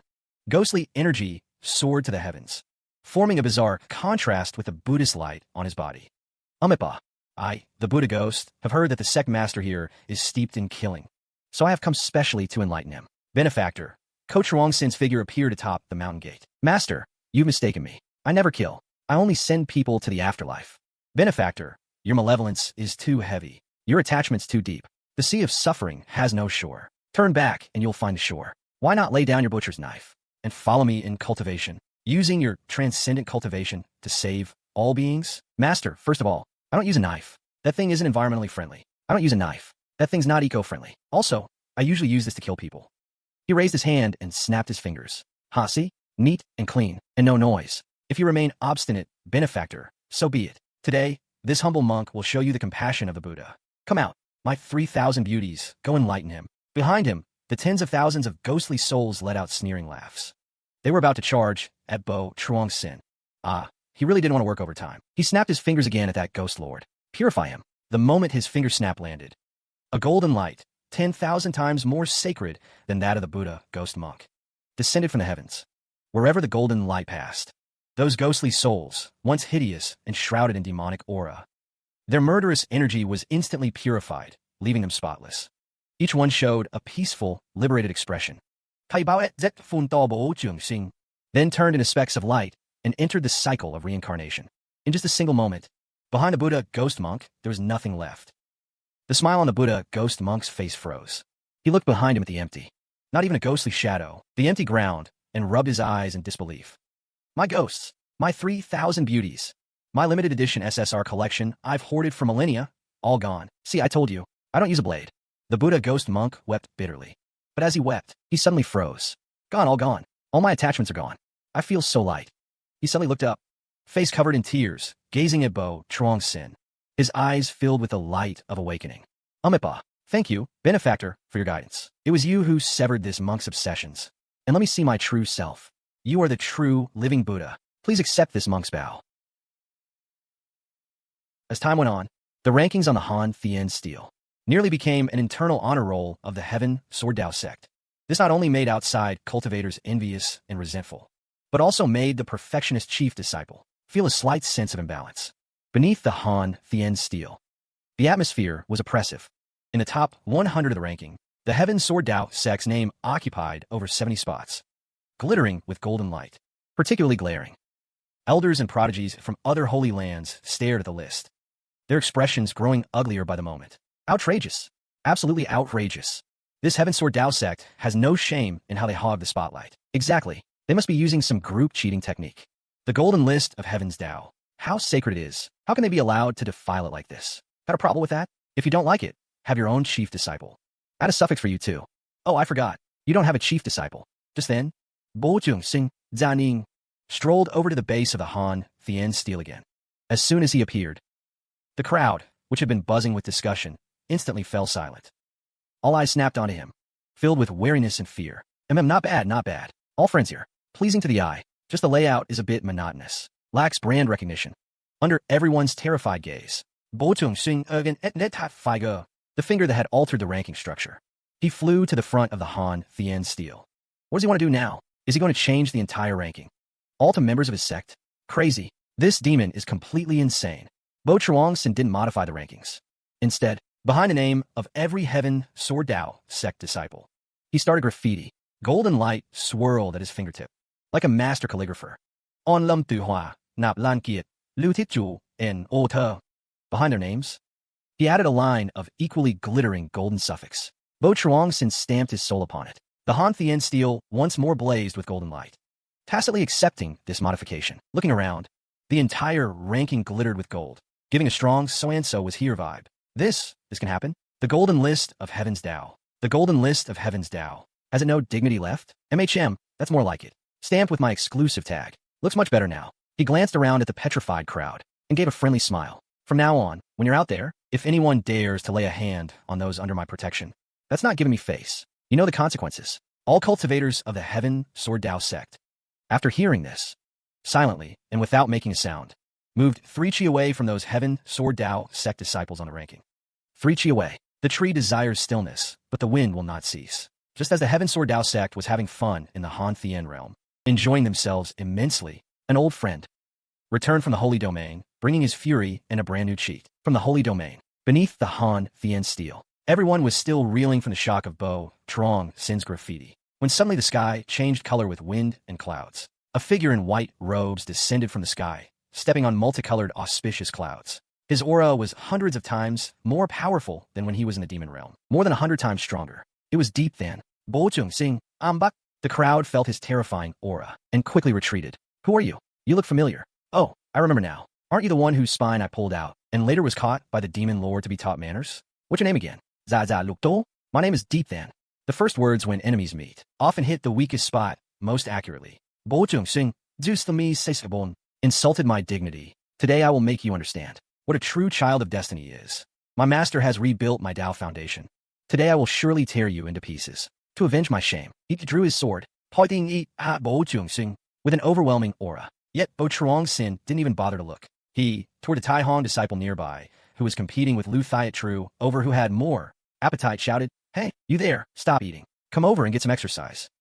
"Young master, what's up? Go play with him. Go easy on him. Don't kill him later. I haven't had enough of the show yet. Young master, this guy is too weak. Fighting him is boring. Not even enough to fill the gaps between my teeth. You people go too far." He roared and turned into a beam of sword light, stabbing at Bố Trường Sinh.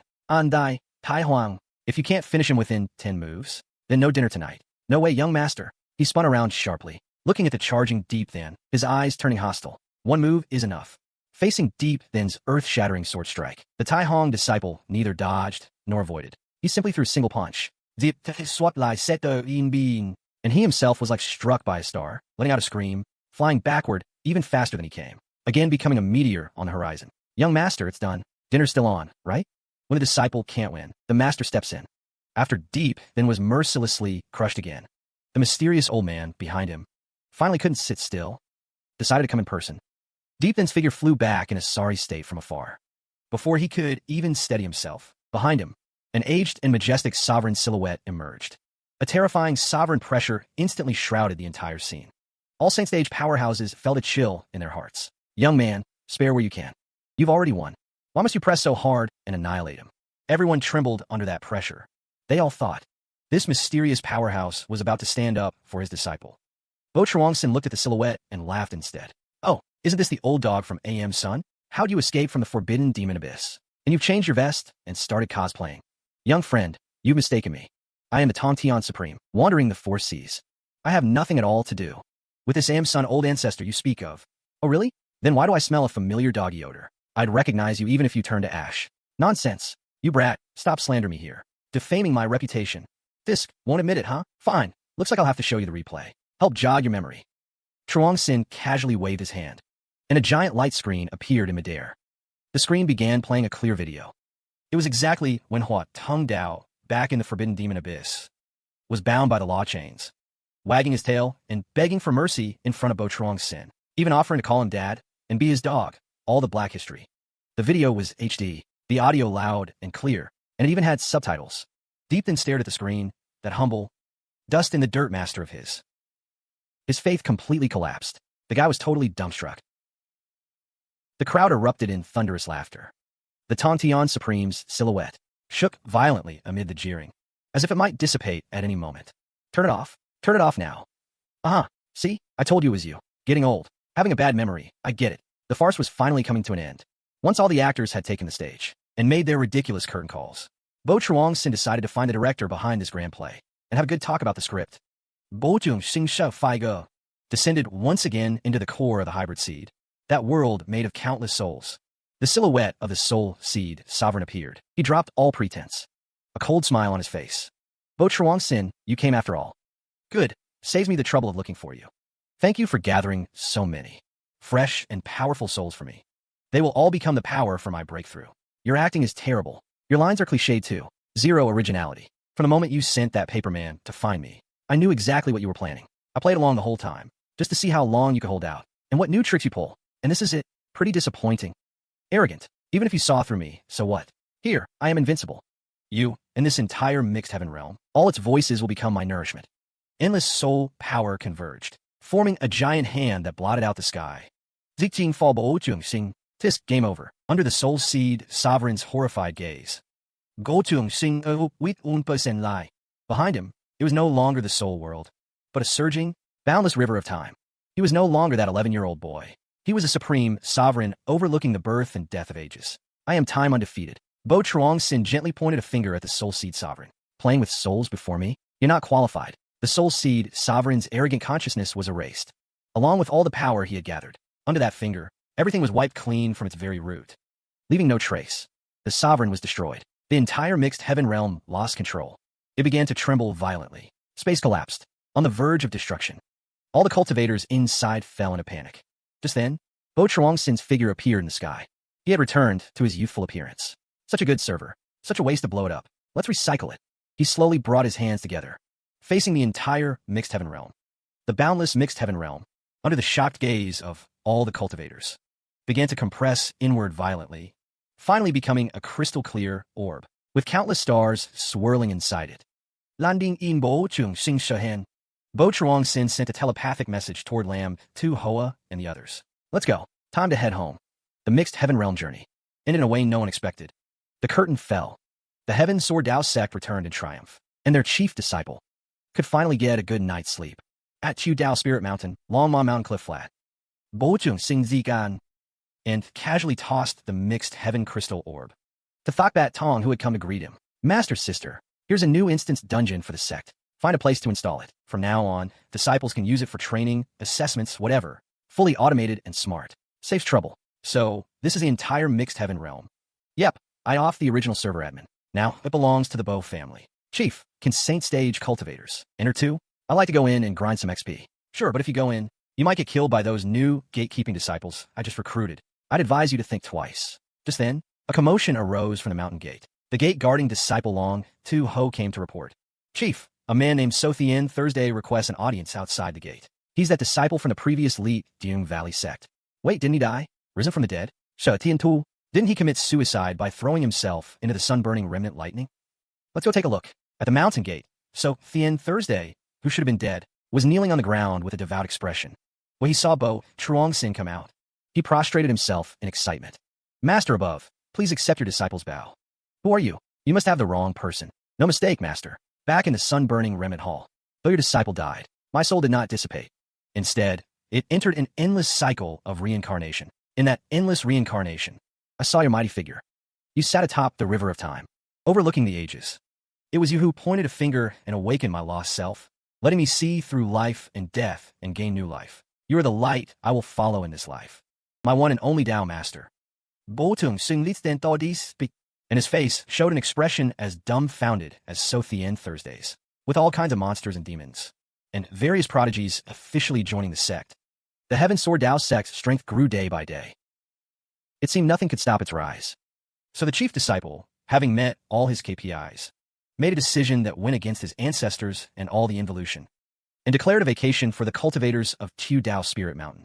The Heaven Sword Dao sect held another full sect assembly. All disciples and elders, including the newly hired Trantanda, Hua Benin, and others, gathered there. The atmosphere was solemn and enthusiastic, speaking with passion and vigor. Remember when our sect was as deserted as a sparrow's nest? Poor as a church mouse? But now we have talents in abundance, and our treasure vaults are full. All of this is thanks to our brilliant and mighty chief. Bố Trường Sinh not that we satisfies my. But deep down, he was already planning his next vacation destination. Let's give the warmest cheers. Welcome the chief, to guide us on the next stage of our struggle. The crowd erupted in thunderous cheers, eyes blazing with fervor sighs. Bố Trường Sinh Zonde sauntered slowly to the front of the stage. Fellow disciples, fellow colleagues, after long and careful consideration, I made a difficult decision. He paused. The atmosphere turned dead serious. I've decided that from today, I am officially retiring. The cheers came to an abrupt halt. Everyone, including fourth elder, the fervor on their faces instantly froze, collectively petrified. A gust of wind blew. Cracks appeared on the stone statues of a few elders. Fourth elder reacted first, rushed onto the stage in a single bound, grabbed Bố Trường Sin's shoulders and shook him wildly. Chief, why, what did you just say? Retire? You're only 11 years old. You haven't even hit puberty yet. What kind of retirement is that? Bố Trường Sinh, Didi Fadong Bain Sekung. Push him away. Hey, age isn't the issue. It's the burnout. You have no idea how exhausting it is being a savior. I've given too much to this sect. Look, my hair's already turning white. Oh wait, still black. Anyway, I'm tired. Let all burn. Hurry up. Averin looked at Bố Trường Sinh because he hadn't gotten any sleep. His complexion was deathly pale. For a moment, no one knew how to handle it. Here's my post-retirement work arrangement. Lam, Tu Hoa. From now on, you're the acting chief disciple, responsible for handling the sect's daily squabbles. Nalinjia, you're the head of the enforcement hall, temporarily in charge of fine collection to generate revenue. You two keep being security guards, part-time as mountain guardian beasts. Must have certification to work. Master's sister, you're still the sect leader, of course, overseeing everything. Most importantly, remember to send me my retirement pension on time every month. Everyone was completely dumbfounded. This isn't retirement. This is just dumping all the work on others. Bố Trường Sinh finit his now sen, let out a huge yawn. Right in front of the entire sect. Conjured a rocking chair out of thin air and lay down. Okay, meeting adjourned. Everyone work hard. Strive for excellence. Struggle to build a harmonious and beautiful heaven, Sword Dao sect. He covered himself with a small blanket. I'll take a nap now. Salute to you all. Keep up the good work. I believe in you. Tens of thousands of disciples and elders of the sect. Staring at the chief, who had instantly fallen asleep on the high platform. Utterly bewildered in the wind. In today's cultivation world, with its extreme rat race, the chief, with a resolute attitude, resolutely chose to lie flat. And from then on, the Heaven Sword Dao sect entered the peculiar development model. The chief sleeps, while everyone else is caught in the rat race. Chief's retirement. Longmen Mountain became the sect's sacred and inviolable, and the guards here became the most hot-tempered, most troublesome ones at the entrance of Longmen Mountain. Inside the security booth, Long Tu Ho had taken human form, sitting cross-legged, reading the self-cultivation of a security guard. In the sky, auspicious clouds gathered. An old man in an official robe, with an aura at the heavenly god realm, dignified. The Eastern Wasteland Divine Dynasty's national teacher descended. Bold beast, why do you not kneel before me, the national teacher? I am a national teacher of the Eastern Wasteland Divine Dynasty. I have come to visit your sect's senior Bố Trường Sinh. Quickly announce my arrival and clear the way. National teacher? What rank is that? Bigger than our chief? How dare you? Senior Gu is a transcendent being. How can a beast like you compare? Then that settles it. Our chief said. He's already retired. He's sleeping, enjoying his peaceful retirement life. Even if the king of heaven came, he'd have to wait outside you. Get in line and wait. You won't take a hint, so you'll take a beating. A mere gate-guarding divine beast dares to obstruct me? Today, I will teach your sect a good lesson. The national teacher's oppressive pressure as a heavenly god realm cultivator surged forth. A giant hand formed from Law's grabbed at Long Tu Ho. Long Tu Ho watched the giant hand coming at him. Loud a disdainful snort. Teach me a lesson? He instantly revealed his ancient divine beast true form. His body is massive as a mountain, and swatted with one paw. The national teacher's law-constructed hand was instantly, and he himself was even sent spinning 720 degrees by that slap. Seeing stars, fell headfirst to the ground. So noisy, disturbing our chief's sleep. Why you dare hit me? I am the national teacher. I represent the face of the divine dynasty. I don't care what. National teacher mumbo jumbo. Against you bureaucrats who are brainwashed by books. Your official airs are bigger than the sky. You need fists. Reason? Fists are the ultimate reason. He treated the national teacher like a punching bag and beat him up thoroughly. Tore his divine robe to shreds, blood streaming from his nose.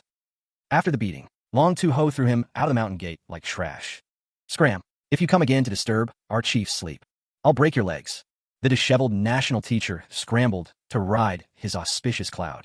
While flying, he turned back and shouted threats. You wait. I'll be back. Little dragon, good job. You still went a bit easy. Double your bonus this month. And an extra chicken leg for you. Retirement life is always short-lived, especially when your subordinates' projects go wrong. Just when the chief thought he could keep slacking off forever, a stunningly beautiful female project manager brought new targets and rushed to Longmen Mountain in a panic. At the mountain gate, Yin Susu's figure appeared anxiously. When Long Tu Ho, the gatekeeper, saw it was her, he immediately ran out of the security booth, respectfully bowed. Oh, so it's Lord Yama. What brings you here? I have urgent business. I seek an audience with the young master. Without waiting for Long Tu Ho to announce, her figure flashed and directly appeared on the cliff platform of Longmen Mountain. Bố Trường Sinh was lying in his rocking chair. Ning Yao was beside him, peeling fruit, and Hong Li was massaging his shoulders. A peaceful and serene life.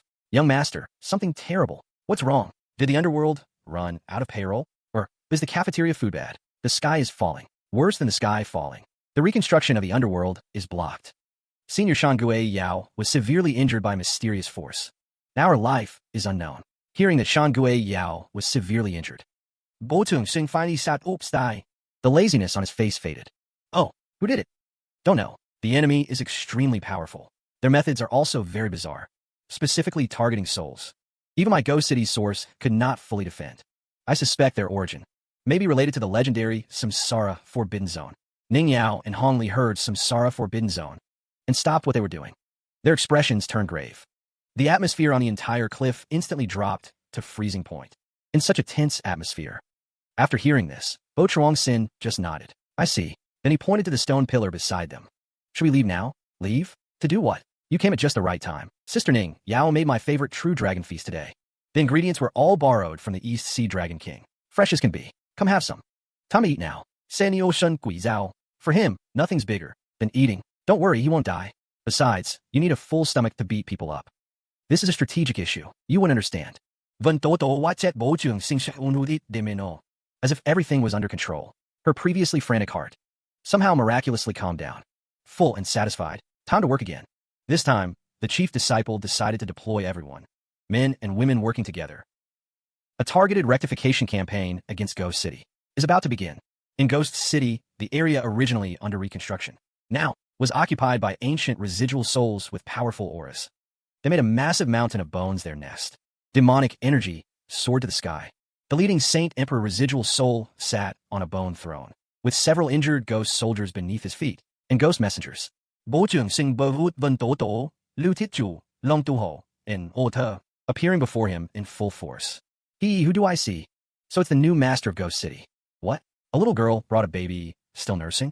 And you think you can meddle in my affairs? See? According to the plan, this area is supposed to be the Underworld Central Plaza. This bone mountain here is an illegal structure, seriously harming the city's appearance. Master, how do we demolish it? They're holdouts. Persuasion work is tough.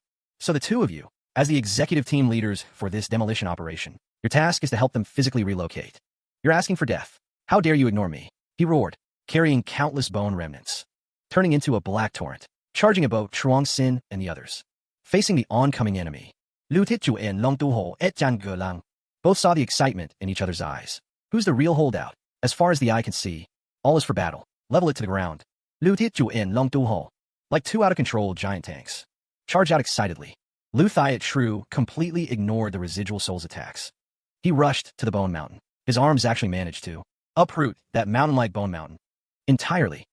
Then, like throwing a shot put, he hurled the entire mountain into the distance, into that towering reincarnation light.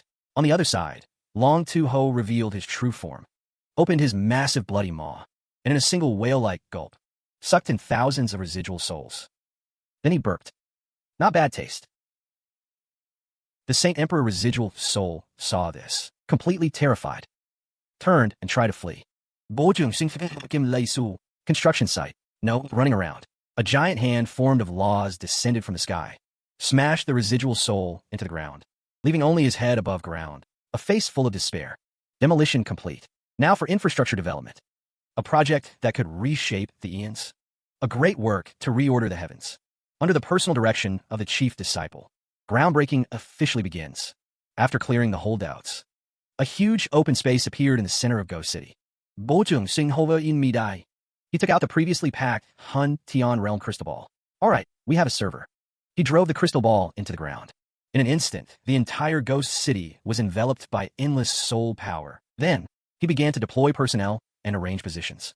Making personnel appointments. After deliberation by the Underworld Preparatory Committee, we hereby appoint the following cadres. Vân Toto, you shall be the first Yama King of the new Underworld, also serving as Chief Executive Officer, CEO, responsible for overall Underworld operations. Main duties, make final decisions, and take the blame. Yama King, Sun Kui Dao, you'll be the judge, also serving as Chief Operating Officer, responsible for writing the Book of Life and Death and setting assessment criteria. Master, this old servant, will not fail the mission. Bố Trường Sinh open space again, grabbing the ones running rampant in the Demon Realm and Devil Domain. The Demon Realm Lord and the Devil Hall Master were directly snatched over. The two appeared in Ghost City with bewildered expressions. You two will hence be black and white impermanents, also serving as marketing expansion managers, responsible for capturing overdue souls across the myriad realms. Ah, this freshly baked new Underworld leadership team full of species diversity, clearly a makeshift team, and mismatched pairings. Appointments complete. Bố Trường Sinh finally begun. The true creation. Master, hardware, and personnel are ready. But the most important 6 paths, the law of reincarnation. Here it comes. Bố Trường Sinh sao Sedet. He reached out his hand, summoning the towering reincarnation light. Under his will, the reincarnation light began to split, evolving into 6 enormous law vortices emitting different auras. 1 is the heavenly path, leading to the supreme celestial realm. 1 is the Azura path, battle, One is the human path, the mundane world. One is the animal path, beast gallop. One is the hungry ghost path, hunger and wailing. The last is the hell path, judging all things. The 6 paths of reincarnation, in a single thought of Bố Trường Sinh. Countless souls lingering between heaven and earth, under the guidance of the laws, began to automatically fly to their proper destinations below. The demon realm lord gazed up at the sky. That seemed like a creator deity, his face written with extreme shock and fanatical worship. All right, infrastructure construction is complete. The remaining interior decoration and soft furnishing work will be left to you professionals. I'll go take a nap first. The Underworld's first team-building dinner. Remember to call me. Creating a world. Bố Trường Sinh. The difficulty is probably less than figuring out what to eat for lunch. And thus a new order was born. The mortal realm was building infrastructure. The holy domain wasn't idle either, as elders and disciples of the Heaven Sword Dao Sect ascended one after another. This newly born holy domain sect also faced its first cultural shock. The Heaven Sword Dao Sect's mountain gate in the holy domain was magnificent, immortal mist swirling around. But inside the sect, all was chaos and commotion. A newly ascended disciple was clutching a new holy domain disciple, spittle flying as he spoke. You say you haven't even grasped the true meaning, and you're already thinking about alchemy? This is neglecting your proper work. Back in the day, our chief disciple was Elder. I was a disciple of the alchemy hall. On the other side, Grand Elder Vo Dao was lecturing a group of female disciples, imparting his life experience. Back then, this old man was quite the dashing figure in the lower realm. Passed through 1,000 flowers. Thokbat Tun coldly passed behind him. Vo Dao instanti densetu began demonstratively practicing sword techniques. Inside the main hall, since we have ascended, now we are Saint Realm experts. How can we just keep to ourselves all day? Not go out for training? I want to challenge the heroes of this holy domain to spread our sect's fame. Okay, first go to that street outside the mountain gate. Figure out your east, west, north, south. Then come back and talk to me. Sect leader heard that the central divine capital here has a place called the Yuquang Immortal Pool, the essence of holy domain's local culture. This old man wants to go investigate, to broaden his horizons. That's the biggest brothel in a holy domain. What are you planning to investigate? Know yourself and know your enemy, and you'll win 100 battles. In the end, the 4th elder still sneaked out of the sect. He came to a nearby market square. He saw 2 disciples from the Holy Land, arguing over the price of a magical artifact. He thought they were debating the Tao, so he excitedly approached them. Fellow cultivators, please don't argue. In my humble opinion, why not settle it with a duel? Whoever wins gets the artifact. As he spoke, he erupted with the aura of the Saint Realm, ready to throw down. The 2 Holy Land disciples were startled, thinking they'd met a lunatic. Old man, what are you staring at? You sick or something? You want to fight? You believe we'll scatter your ashes. Just then, Take Hianlong and Thokbat Tun appeared out of nowhere. What do you think you're doing to him? It was this old man who provoked us first. He is the 4th elder of the Heaven Sword Dao Sect. He paused, then slowly uttered 4 words. And our Eastern Gate's chief disciple is Kok Chuang Sin. The instant the name Kok Chuang Sin left his lips, those 2 Holy Land disciples, who had been so arrogant, turned as pale as ghosts, as if they'd heard the name of a demon god. Their faces went white in a flash. They exchanged a glance, and without hesitation, thud, they both dropped to their knees. Senior, we were wrong. We failed to recognize your greatness. We didn't know you were an elder under the Chuang Sin sovereign. Please spare us, Senior. Watching this dramatic scene unfold before him, the 4th elder was completely dumbfounded. Bố Trường Sinh? Is that kid's name really this powerful in the holy domain? As the saying goes, beat the small ones, and the old ones will come. Humiliate the envoy, and naturally you'll draw the heavens themselves. After Bố Trường Sinh successively humiliated the heavenly court's junior and mid-level officials, the supreme ruler of the heavenly court finally decided to send an army on a personal expedition. Above Chu Dao Spirit Mountain, the heavenly gate opened wide. 100,000 heavenly soldiers and generals, arrayed in battle formation, with divine might surging, and banners blotting out the sun. Leading them was the pagoda-bearing heavenly king, holding the exquisite pagoda, and his son, riding the windfire wheels, grasping the fire-tipped spear. The 3rd prince, Neza, the great god of the 3 altars and seas. Ko Chuang Sin, you fiend from the lower realm, you have scoffed at heavenly authority, a crime worthy of death. The Jade Emperor decrees, surrender and die at once, or we shall raise this Chu Dao Spirit Mountain to the ground. On Longmon Mountain, Ko Chuang Sin was woken by the noise. He walked out yawning. Oh, is there a comic convention today? This cosplay group is pretty professional. Their props look super realistic. Chief disciple, don't look. Tishthith, the heavenly king holding the pagoda, and Neza from the heavenly court. The 3rd prince is a true deity. I know, they look quite unique. especially that one with 3 heads and 6 arms. You'd think he mutated from nuclear radiation. Up in the sky, Neza was losing patience. Father, why waste words on this fiend? Let me go take his head and present it to the Jade Emperor. With that, he stepped onto the windfire wheels, transformed into a streak of fire, and charged toward Nami Mountain. Neza hovered majestically above Nami Mountain, fire-tipped spear in hand. Looking imposing, he pointed his spear at Ko Truong Sin. Fiend, state your name, quickly. Neza does not slay nameless ghosts. Ko Truong Sin couldn't be bothered to even look at him. He waved at Tran Tan Tan, who was watering flowers behind him. Tan Tan, come here. Senior brother, go play with that red-belly brother. Senior brother, no, don't. He looks really fierce. I can't beat him. Ko Truong Sin took the white jade ginseng from her arms, broke off a small root, and stuffed it into her mouth. Don't be scared. Eat this. Think of it as eating a super spinach boost. The next second, her petite body began to visibly expand. Her silk robe tore into pieces, revealing terrifying, chiseled bronze muscles. In an instant, a cute little girl became a 12-foot tall, muscle-bound, fierce-eyed Barbie doll of steel. She felt power surging through her entire body. Neza in the sky saw all this and was completely stunned. What kind of demon technique is this? Barbie doll of steel. Saw Neza hovering in the air and grinned widely, flashing a row of white teeth. Red belly brother, come play. She stomped the ground hard, cracking it instantly, and shot upward like a cannonball. Before Neza could react, she threw a punch straight at him. Neza hastily manifested his 3 heads and 6 arms, using all 6 divine artifacts to block. The 6 artifacts shattered with a crack, and Neza himself let out a miserable shriek.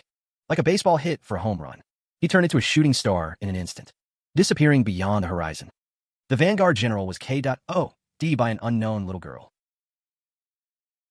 The Vanguard General, by a nameless little girl, was one punch KO'd. This made the Heavenly Court Commander, the pagoda-bearing Heavenly King, realize that the enemy not only lacked martial virtue, but might be a bit twisted. So he also decided to go all out, 100,000 heavenly troops, watching Neza and the army's morale in chaos.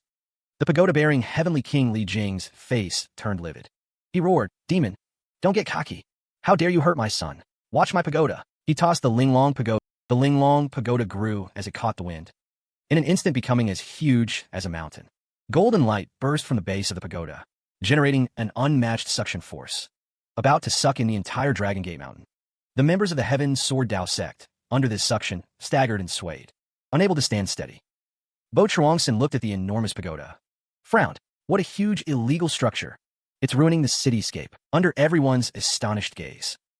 He, from his storage space, slowly pulled out something that clashed with his fantasy world, a red and white giant loudspeaker. To deal with this kind of stubborn fool, I've decided to use the music of love and peace to reform him. Senior brother, what is this? What kind of ancient divine artifact is this? This is the audio halo, the tale of saving all beings, the great salvation megaphone, abbreviated as the square dance artifact.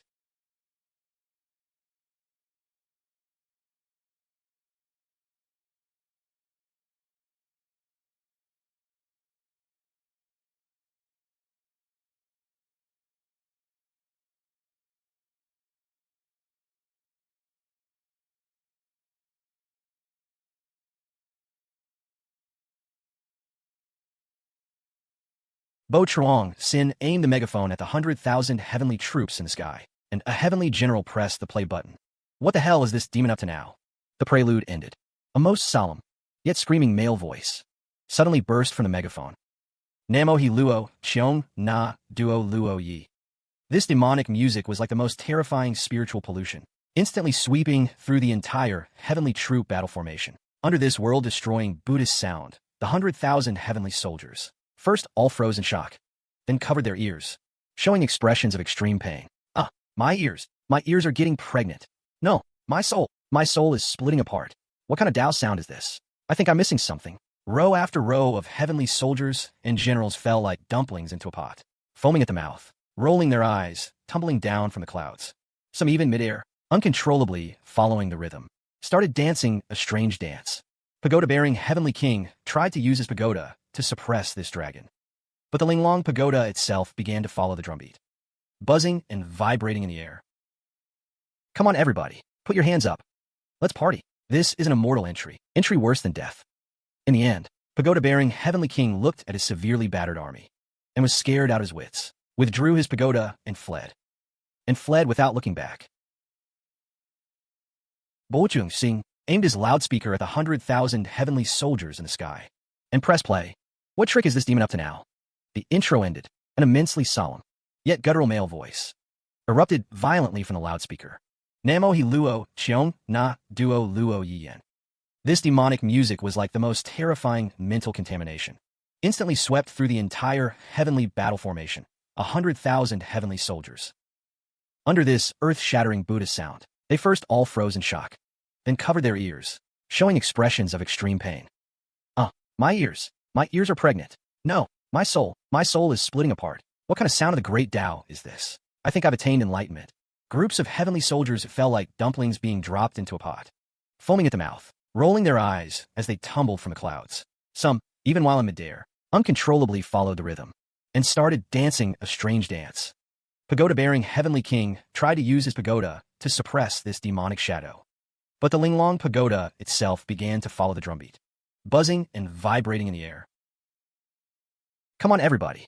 Put your hands up. Let's party. What kind of immortal technique is this? It's terrifying like this.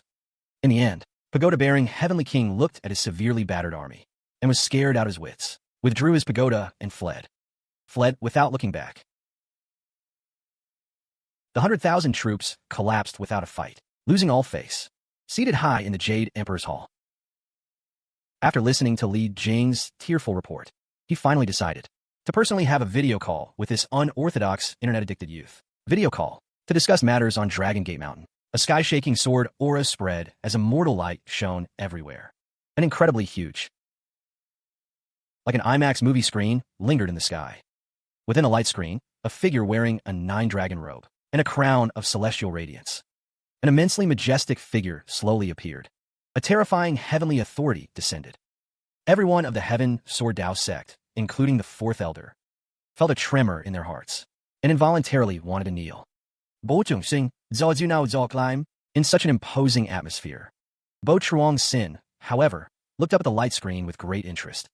Yo, remote video call. The resolution is pretty good. 4K Ultra HD. The signal's not bad either. No lag at all. Hey, old man Heaven. What brand of router does your heavenly court use? Recommend it to me sometime, will ya? Mortal, stop being slick-tongued. I ask you, why do you repeatedly provoke the dignity of my heavenly court? Don't rush, it's our first video call. Let me adjust the equipment first. Bố Trường Sinh sighed and casually waved his hand at the light screen in the sky. The Jade Emperor's majestic face in the light screen was instantly given an extreme filter.